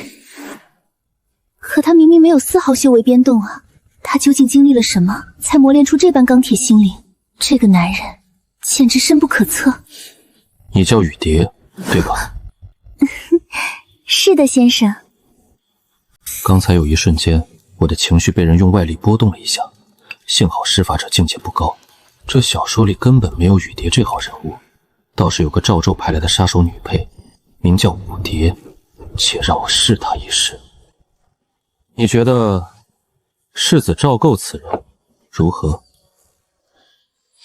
一个心高气傲的二世祖，仗着有个好爹，欺男霸女，无恶不作，简直是活着浪费空气的蛆虫，杂碎！赵构此人，连先生的一根毫毛都比不上，更别说先生相貌俊朗，那赵构丑的就像只癞蛤蟆。确认了，这么强烈的恨意，绝对是杀手武蝶无疑。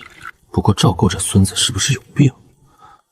我俩无冤无仇，他派个杀手潜伏在我身边干嘛？算了，懒得想。只是这武蝶也是个可怜人，他那相依为命的亲弟弟早就死了，他却还被蒙在鼓里，傻乎乎的替仇人卖命。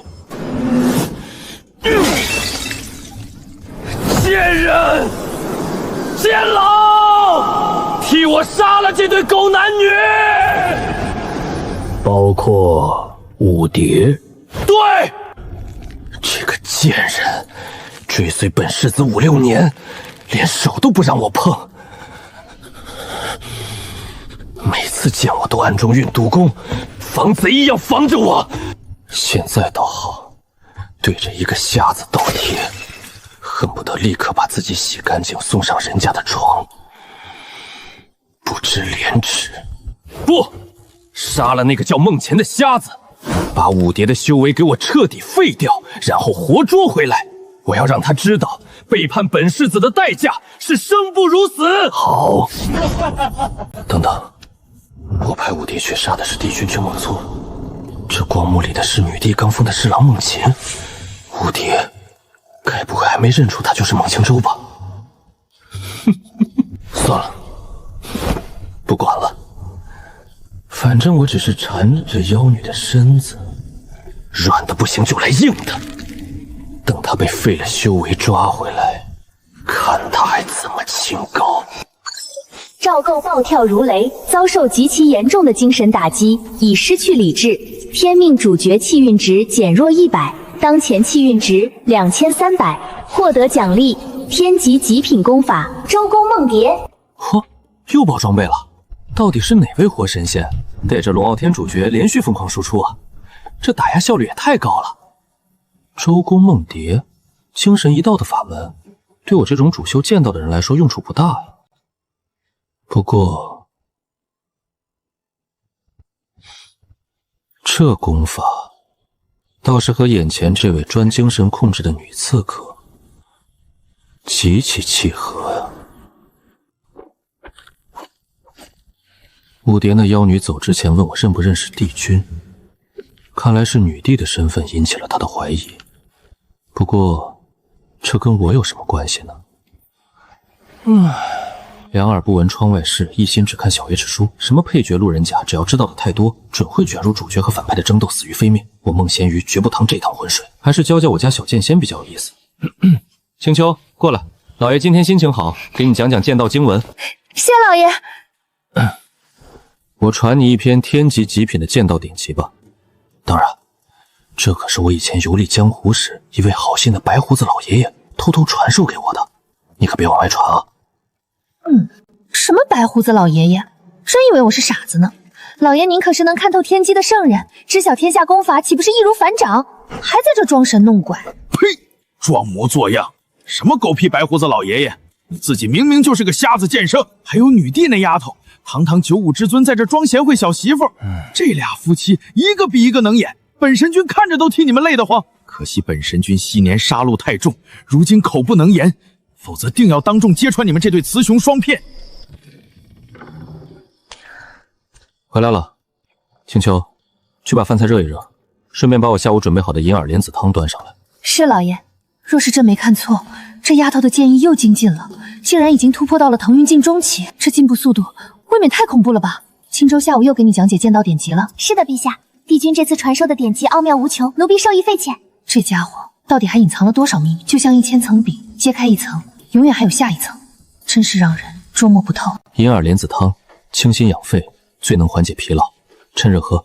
不知为何，自从他来了之后，每次回到这个小家，我那紧绷的神经和紧迫感总是会莫名其妙的消失。今日差事倒也不算累，瞒得过别人，可瞒不过我。赵玉涵那根搅屎棍野心勃勃，搅得大晋鸡犬不宁。你身为女帝的臣子，工作量怎么能不增多？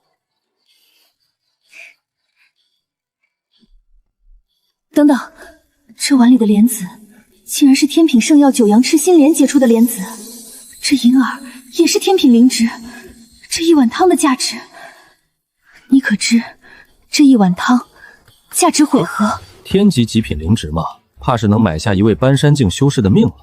但正所谓匹夫无罪，怀璧其罪，放我这儿太不安全了，所以就劳烦媳妇大人帮我把这些隐患全都消灭进肚子里吧。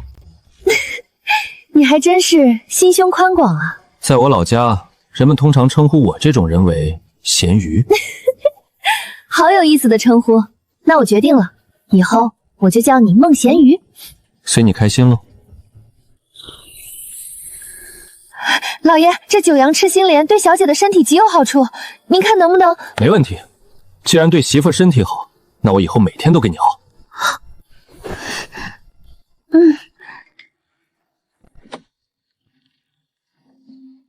老匹夫，你特么还敢找上门来，是想取笑本神君蹲路边撒尿的黑历史吗？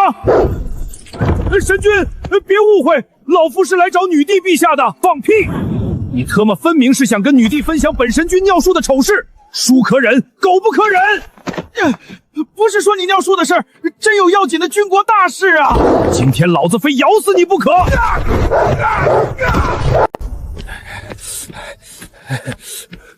琉璃丫头，哎呀，那啥，青州你也在啊？真巧啊！老哥，这是我家，难道我也不应该在吗？这铁匠搞什么鬼？一惊一乍的，大半夜跑来我家，看到我在这儿还这么惊讶，这语气这表情，怎么感觉像是来捉奸的？口误口误，其实呢，我是琉璃丫头的表叔，对，表叔。原来是表叔啊！失敬失敬，快请坐。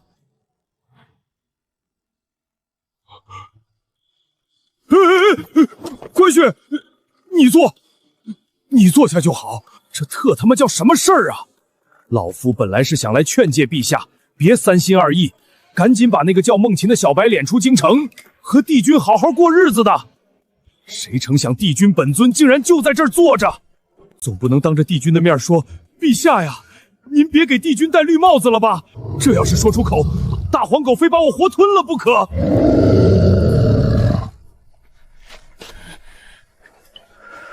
大半夜打扰朕的二人世界，你若是不给朕说出个1、2、3、4、5，皇叔你就准备去极寒之地戍边吧。那个，我就是来认认门对，认认门。既然没啥事儿，那我就先走了哈，不打扰你们小两口了。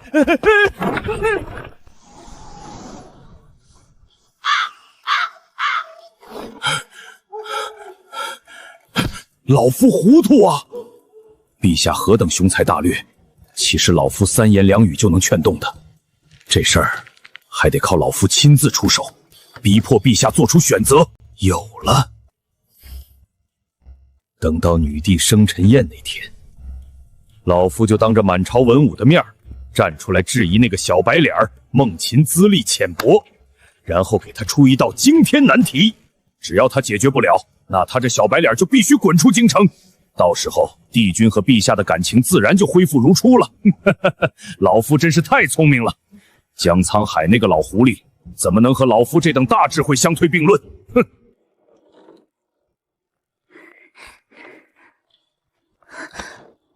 孟先生，我有个不情之请，想请您帮忙。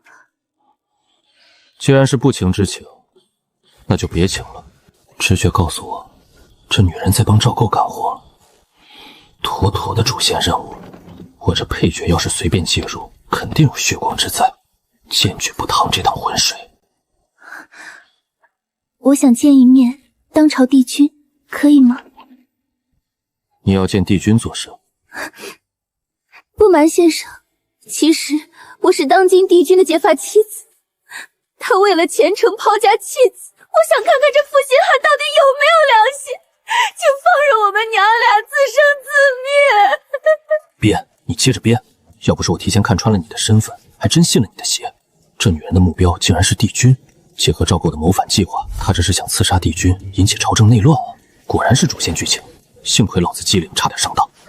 唉。不是我不帮你，我也没办法。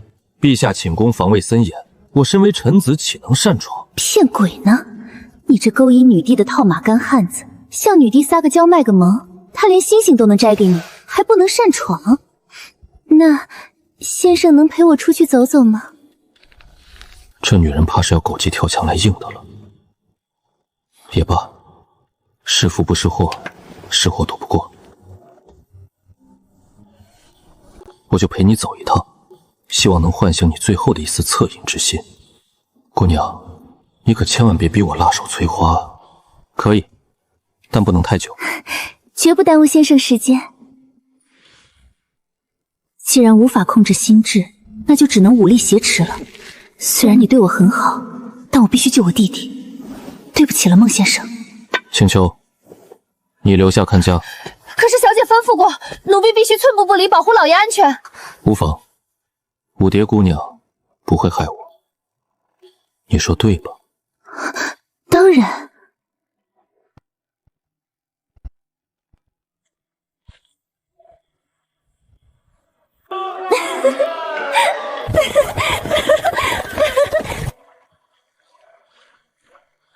先生待我这般好，而我却包藏祸心，要利用他去杀人。先生，我能问你一句吗？问吧。为何不带着苏婉清？你是有心还是无心？有心，故意没带她。先生，我知道你是个好人，你这么聪明，应该早就猜到我图谋不轨，为何还要跟着出来？这里没有人能保护你，你不害怕吗？既然躲不过，那就懒得躲了。你不叫雨蝶，真名舞蝶，你也并非礼部六品长次，而是世子赵构麾下的一名顶级杀手。腾云境巅峰修为，擅长精神控制和毒功，可谓天纵之才。你改换容貌接近我，就是想借我之手混入宫中，刺杀当朝帝君。我说的对吗？他怎么会知道的如此详细？我的真名和功法连世子都知之甚少，这瞎子到底是什么怪物？这种能看穿一切的压迫感太可怕了。先生，又何必呢？装作不知情，因为以后还能做朋友。对不住了，放心吧，我不会伤害你。神魄针会化为丝线控制你的灵魂，事后我会消除一切痕迹，绝不拖累先生。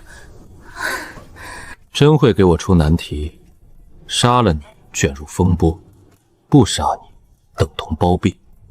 你说我该怎么做？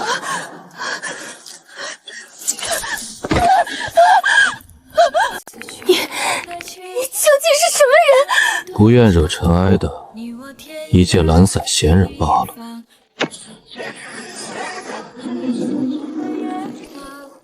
聊完了吗？剑老，您怎么来了？世子昭构的最强护咒人，他怎么会跑到京城来？上路酒，喝完黄泉路上忘忧愁。送葬客，见无名。赵构手下最强的底牌，半步覆海境修为，喜欢在杀人前递一杯送行酒，真是个奇怪的癖好。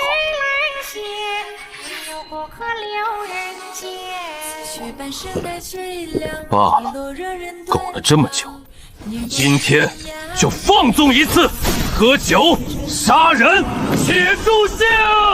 先生，你快离开此地，去寻求陛下庇护。没必要，面对半步覆海境的大能，一念可行千里，动辄翻江倒海，跑到哪里去了？剑老，求求你放过王先生。世子殿下拜托老夫必杀此人，同时还要废去你的修为，将你带回蜀都。我觉得你还是先替你自己求情吧。什么？这龙傲天主角脑子瓦特了吧？武蝶这种精神力天才，未来的超灰境巨爆，他不仅不好好拉拢，还要废他修为，这不是逼着队友跳反吗？剑老，您这是什么意思？老朽不知道，也不关心。你是自己动手自废修为，还是让老朽帮帮你？有够无耻的！对不住了，先生，是我连累了你，快逃吧！这傻女人，虽然是她把我牵扯进主线剧情的，但临死前能有如此担当，可见本性不坏罢了。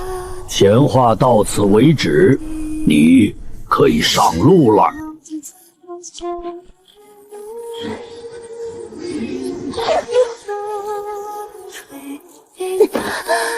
弟弟，阿姐不能救你了。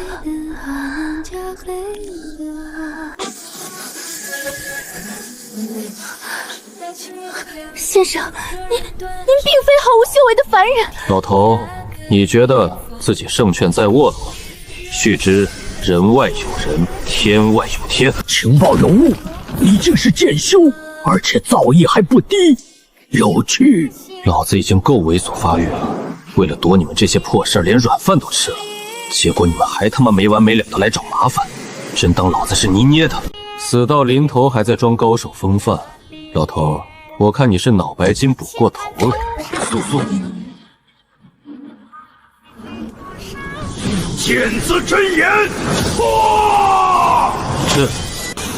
是时间法则，这不可能！时间法则融入剑道，闻所未闻，简直荒谬！斩！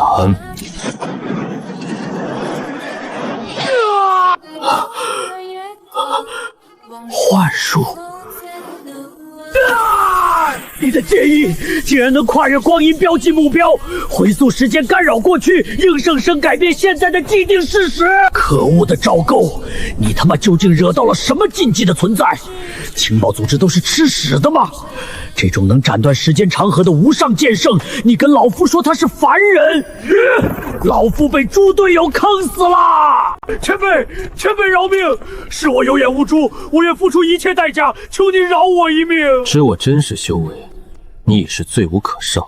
身为剑修，临死前能见证这道时空剑意，你死而无憾。体面点上路吧，这是我给予你最大的尊重。前辈莫要欺人太甚，逼急了我，哪怕拼了这条老命，我也能拉你一起重伤。以死换伤，你太小瞧时空剑意的因果律威力了。老朽刚才在胡言乱语些什么？什么干扰过去，什么时光剑意，一直都是搬山进东风啊！当年确实尝试过半步赴海境，可惜失败了。至于这胳膊，人老了，记不清了，大概是在哪次战斗中不小心被砍掉的吧。原来这才是真正的恐怖，连一个人的记忆、修为，甚至过去的历史，都能被他轻描淡写的抹除修改。这个男人是真正的神明。匪患虽平，但各州郡损失惨重，数千名涉案官员落网，朝廷人员出现了巨大的亏空。首府，这些问题必须尽快解决。老臣明白，老臣手里攥着一份名单，全是那些贪官污吏和大晋境内不法宗门的把柄，财政损失就从他们身上狠狠地管出来。至于官员亏空，老臣准备立刻推行1年2考的新科举制，同时监造司一秘密打造了一批法宝监控考场，防止舞弊。秋考一结束，选拔出的人才立刻填补各地空缺。首府大人真乃大晋第一智囊啊！这种未雨绸缪的手段绝了！算书生，你少装蒜！你难道能掐会算？早就预料到今天的局面了。哼！自从听了帝君给出的圣人预言，老夫便日夜警惕，提前备好了雷霆手段。匹夫！你真以为老夫这首府是吃干饭的？切！说到底，还不是靠着人家帝君的预言。哼，没帝君，你有个屁用！你犹如斯文。行了，就按首府说的办。秦烽火，大晋与蜀地接壤的边境探查到异常变动，朕怀疑那是赵玉岩的藏身之所。朕命你7天之内给朕把这老贼揪出来，朕要亲手割下他的头颅，祭奠那些无辜丧命的百姓。末将听命。都退下吧。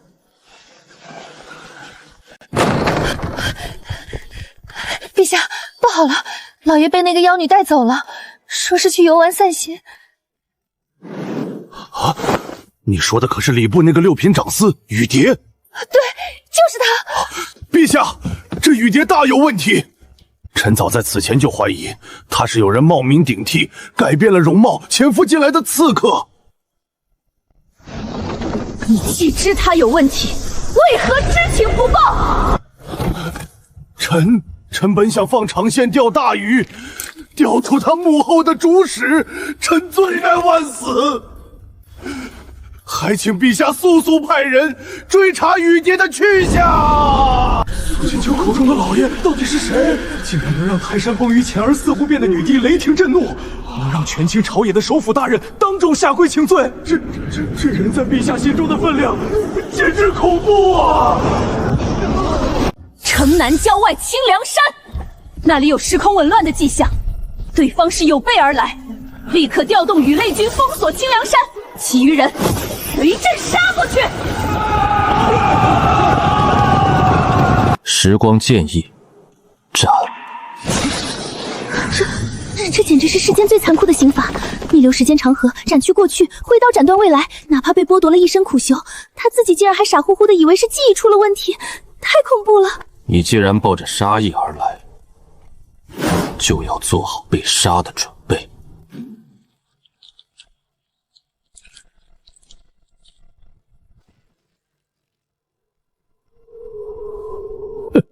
人老了，脑子真是不中用了。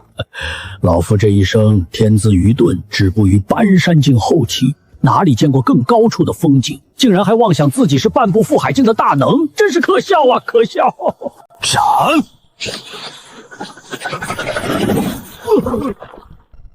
老夫真是失心疯了！区一个腾云境初期，竟然跑来刺杀腾云境巅峰的武蝶，还有这位深不可测的大能前辈。两位前辈，小的有眼无珠，得罪了二位，求前辈把小的当个屁给放了吧！求前辈留小的一条狗命啊！选择权交给你，是杀是留，随你便。刚才赵构气运大跌，那奖励真是太香了。这武蝶留着，说不定就好练好一波龙傲天的羊毛。反正这妹子本性不坏，想杀的又是帝君，跟我孟青州有什么关系？帝君死不死，关我屁事！武蝶姑娘，求您饶我一命，我真的不想死，求您发发慈悲吧！这就是修仙界的残酷吗？任你修为通天，在更高处的存在眼中，也不过是挥手可灭的尘埃。难怪先生拥有如此通天彻地的修为，却甘愿隐姓埋名，伪装成凡人。先生的境界已经超脱了凡俗的争斗，退隐田园，或许真的是个不错的选择。等我修为有成，再去杀赵构报仇。我选择杀，留着这种人，只会是祸患。还算聪明，是不是心里觉得难安？有一点。剑老毕竟只是奉命行事，杀便杀了，似乎不该被这般折辱。那我告诉你一件事，你听完后，别怪我没让你亲手杀了他泄愤就好。什么事？你一直心心念念要救的弟弟，其实在3年前就已经死了，而且就是被剑老亲手斩杀的。赵构一直不敢告诉你真相，就是害怕失去这唯一能死死制衡你，让你为他卖命的把柄。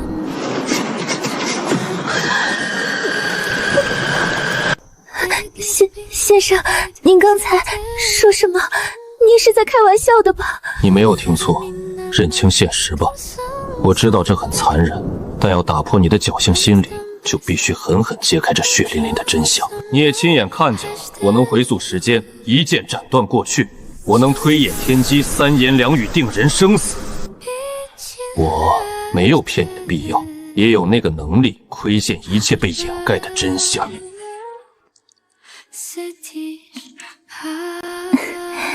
谢谢先生告知真相，我先走了。想变得强大吗？我这里有一部天级极品的精神医道神通周公梦蝶，学会它，你可以去找赵构复仇，也可以用来自保。但我必须劝你一句，赵构有天命加身，你想杀他，成功率非常渺茫。我操，险自险自重啊！这要是被看到了，我跳进黄河也洗不清了。节哀。先生对我有大恩大德，我武蝶愿此生为奴为仆侍奉先生，只求先生助我修行，我要变强。有朝一日，我一定要亲手将赵构的狗贼千刀万剐。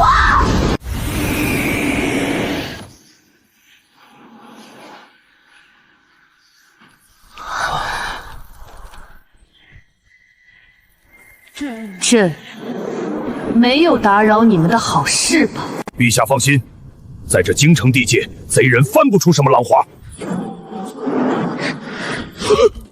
这，你们夫妻俩也太会玩了吧！老夫前几天还在盘算怎么帮帝君摘掉绿帽子，结果帝君玩得更狠，反手就给女帝扣了一顶更大更绿的帽子啊！陛下，这其中必然有隐情，先别急，且看看再说。帝君公然出轨，女帝惨当绿毛龟。这换了任何一个有脾气的皇帝，不当场拔剑活劈了这对狗男女都说不过去了吧？原来是孟侍郎啊！早听闻他有一位极其贤惠漂亮的媳妇儿，今日一见，果真不假呀！郎才女貌，好福气呀！难怪之前苏清秋姑娘叫他老爷，看来陛下对这位孟侍郎极其看重，以后咱们可得悠着点儿，千万别得罪了。有没有点眼力劲儿？那是帝君，你们当着女帝的面夸赞帝君和第三者般配，是不是觉得脖子上的脑袋太重了，想摘下来当球体？哦，你们也觉得他们很般配？当然般配，简直是郎才女貌，天作之合啊！陛下，臣等愚钝，臣等不知他就是您的。现在才反应过来这是帝君，一群猪脑子。总感觉这两拨人的信息好像完全不对等啊！喂，是不是有人搞错了什么状况？你们几个自己滚去刑部，领取一套雷霆极刑，现在就去。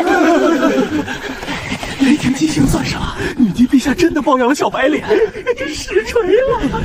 孟乾就是女帝的小情人，帝君被戴绿帽子了，女帝也被这小白脸戴了绿帽子，而且女帝还这么护着他，这绝对是真爱啊！读书读傻了吧？挨雷劈至于这么兴奋吗？朕没有打扰你们的好事吧？啊，女帝，她怎么亲自来了？我知道女帝在宫外隐瞒身份，其实就是孟先生那个贤惠的老婆。我现在跑到荒郊野岭，抱着别人老公哭，这要是被女帝知道了，我还不得被碎尸万段？微臣孟清舟见过陛下。见过陛下。帝君，您在干什么？挑衅陛下吗？当场被捉奸，您难道不应该跪地磕头认错吗？为何表现得如此坦荡，甚至还有点被打扰的不悦？这也太猖狂了吧！老伙计，别忘了，帝君到现在还不知道陛下的真实身份，也不知道自己就是帝君呢。这出戏真是越来越刺激了。老姜啊，现在的情况是，帝君不知道来捉奸的是自己亲媳妇，松得好戏。女帝为了掩饰身份，又不好直接发火质问，你说这局该怎么收场？主动权在陛下手里。陛下只需以怀疑雨蝶身份有异为由提出质问，帝君必会解释。只要帝君亲口承认自己是在和这妖女偷情，陛下就赢定了。随后陛下再换回孟夫人的身份去质问，帝君那就惨喽！这下我们都不知道陛下怎么说。帝君要被狠狠拷打了。请问陛下，亲临此地有何要事？朕收到密报。礼部六品长司雨蝶被人冒名顶替，怀疑是奸人作祟。你为何会和他在一起？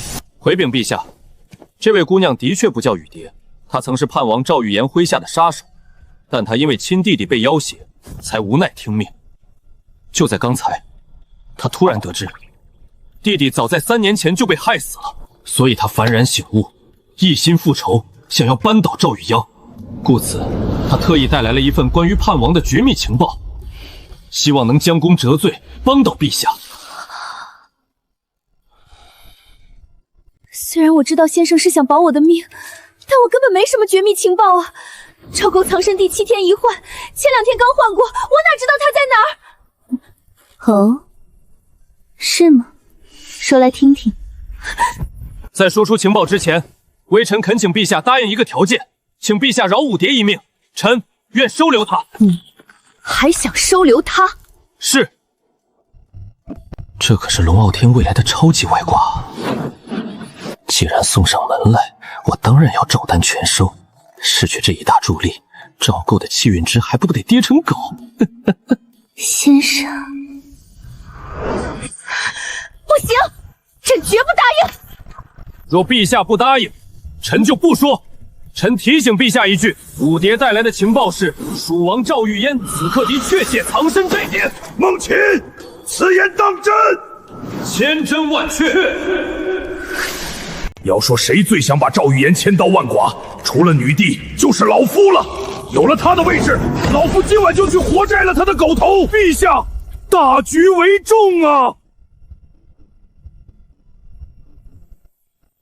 人家帝君为了大晋的江山社稷，只是要保一个女刺客的命而已，又没给您戴绿帽子，反倒是您天天冷落人家，还在宫里养小白脸儿，你有什么资格拒绝啊？你在跟朕讨价还价，朕很好奇，你不是口口声声说深爱着自己的妻子吗？为何现在却要与另外一名来路不明的女子纠缠不清，甚至不惜拼死保护她？陛下和武蝶无冤无仇，更别说他还献上了绝密情报，立有大功。微臣就算不保他，陛下还真会杀他不成？小样，我还算不准你。那你背叛妻子，和另外一个女人纠缠不清，你又该如何解释？我跟我那挂名媳妇儿的事儿，跟你个当朝女帝有什么好解释的？你管得也太宽了吧！虽然我只是你名义上的妻子，可是看到你抱着别的女人，为什么我的心会像针扎一样疼？回禀陛下，此事全怪罪臣。罪臣刚刚得知亲弟弟死去的噩耗，一时情绪崩溃，只想寻求一丝安慰。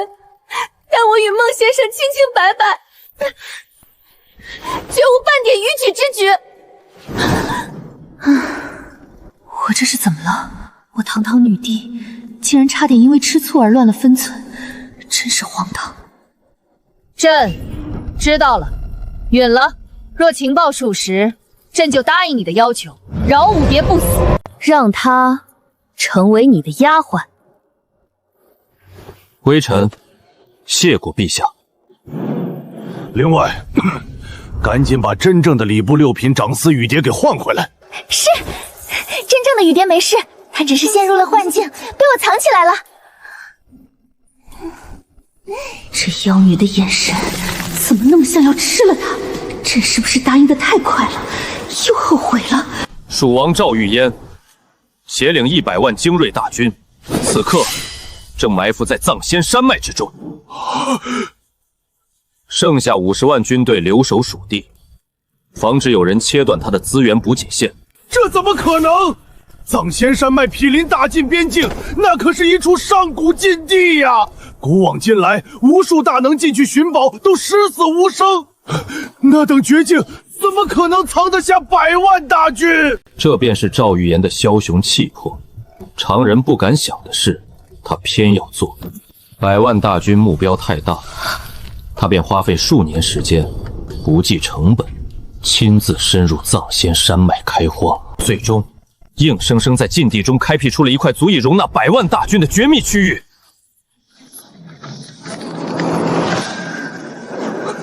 陛下，老臣以为此事可能性足有90%，世人敬畏的禁地恰恰是绝佳的藏身之所，否则咱们的密探日夜巡查大晋，怎么可能连那100万大军的影子都摸不到？秦风火，老臣在，即刻赶赴藏仙山脉，朕给你3天时间，不惜一切代价，给朕把赵玉兰的藏匿地点挖出来。末将遵旨。走吧，回朝。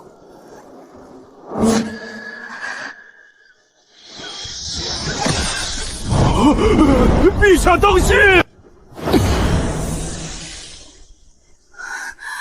这是设计时间大道的绝世剑意，仅仅是遗留在空气中的一丝残存痕迹，就能瞬间对朕造成本源创伤。施法者的境界，至少在月曜境巅峰。此人之强，绝对不在朕之下。这怎么可能？涉及时间道则的剑修，古往今来闻所未闻啊！大晋境内所有搬山境以上的高手都在我礼部的名册上，这等通天彻地的大能，究竟是从哪个石头缝里冒出来的？连不可一世的女姑都觉得棘手，认为是一尊大敌。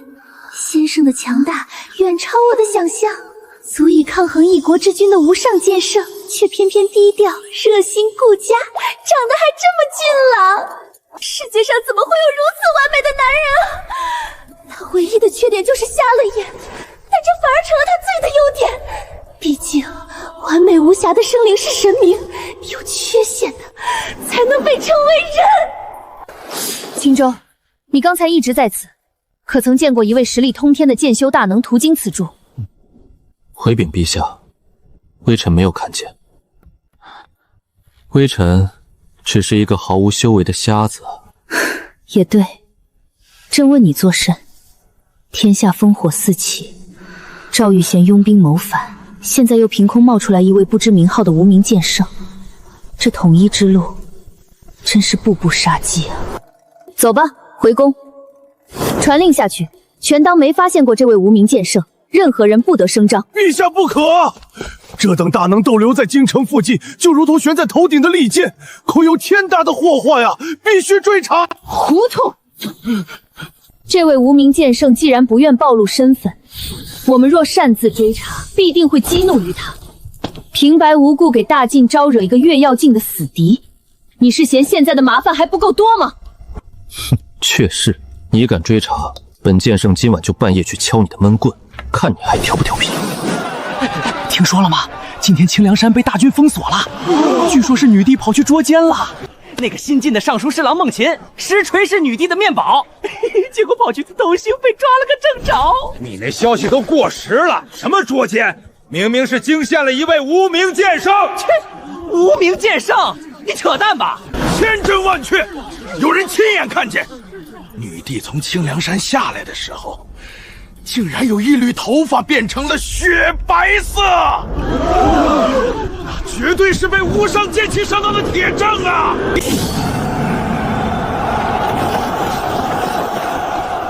恳请无名剑圣现身赐法，恳请剑圣演绎剑道神通。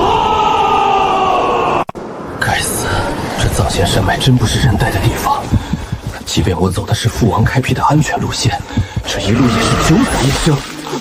这些妖魔简直杀不完。终于到了！父王，儿臣回来了。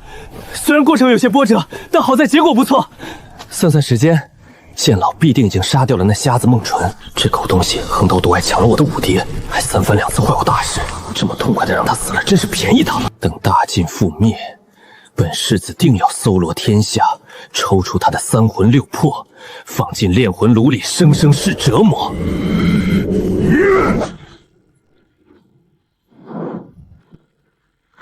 父王，为何儿臣凯旋而归？你为何下此死手？凯旋而归？谁告诉你那瞎子已死？我派出了剑老去刺杀，剑老可是半步覆海境的大能，怎么可能会失败？君未死，剑老却死了，你这逆子，给本王好好解释解释吧！什么？剑老死了？这不可能！他擅长隐匿，从不留活口，大晋朝廷根本不知道他的存在，怎么会被杀？废物！成事不足有余的东西，本王将如此重任交托于你。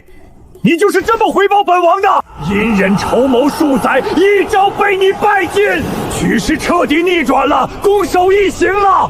现在开始，我们要承受的是女帝那毁天灭地的雷霆报复。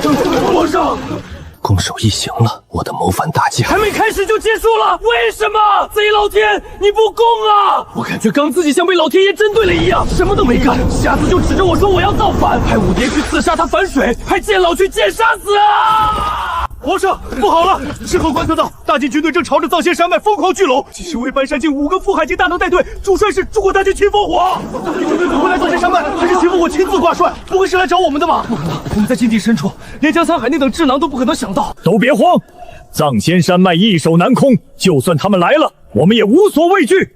更何况，他们根本不可能发现我们的绝密位置。你们看，那是什么？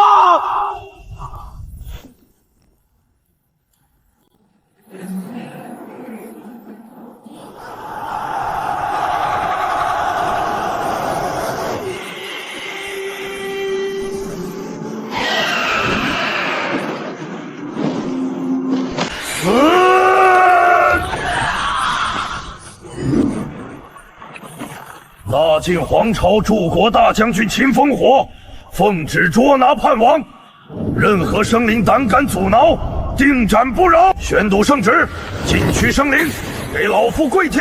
奉天承运，皇帝诏曰：蜀地叛王赵玉安举兵谋反，罪不容赦，现昭告天下，包庇袒护者与叛王同罪，猖狂挑衅者与叛王同罪，煽风点火者与叛王同罪，钦此。哼哼，什么狗屁藏仙山脉生灵禁区，在吾皇天威面前，全得给老夫趴下！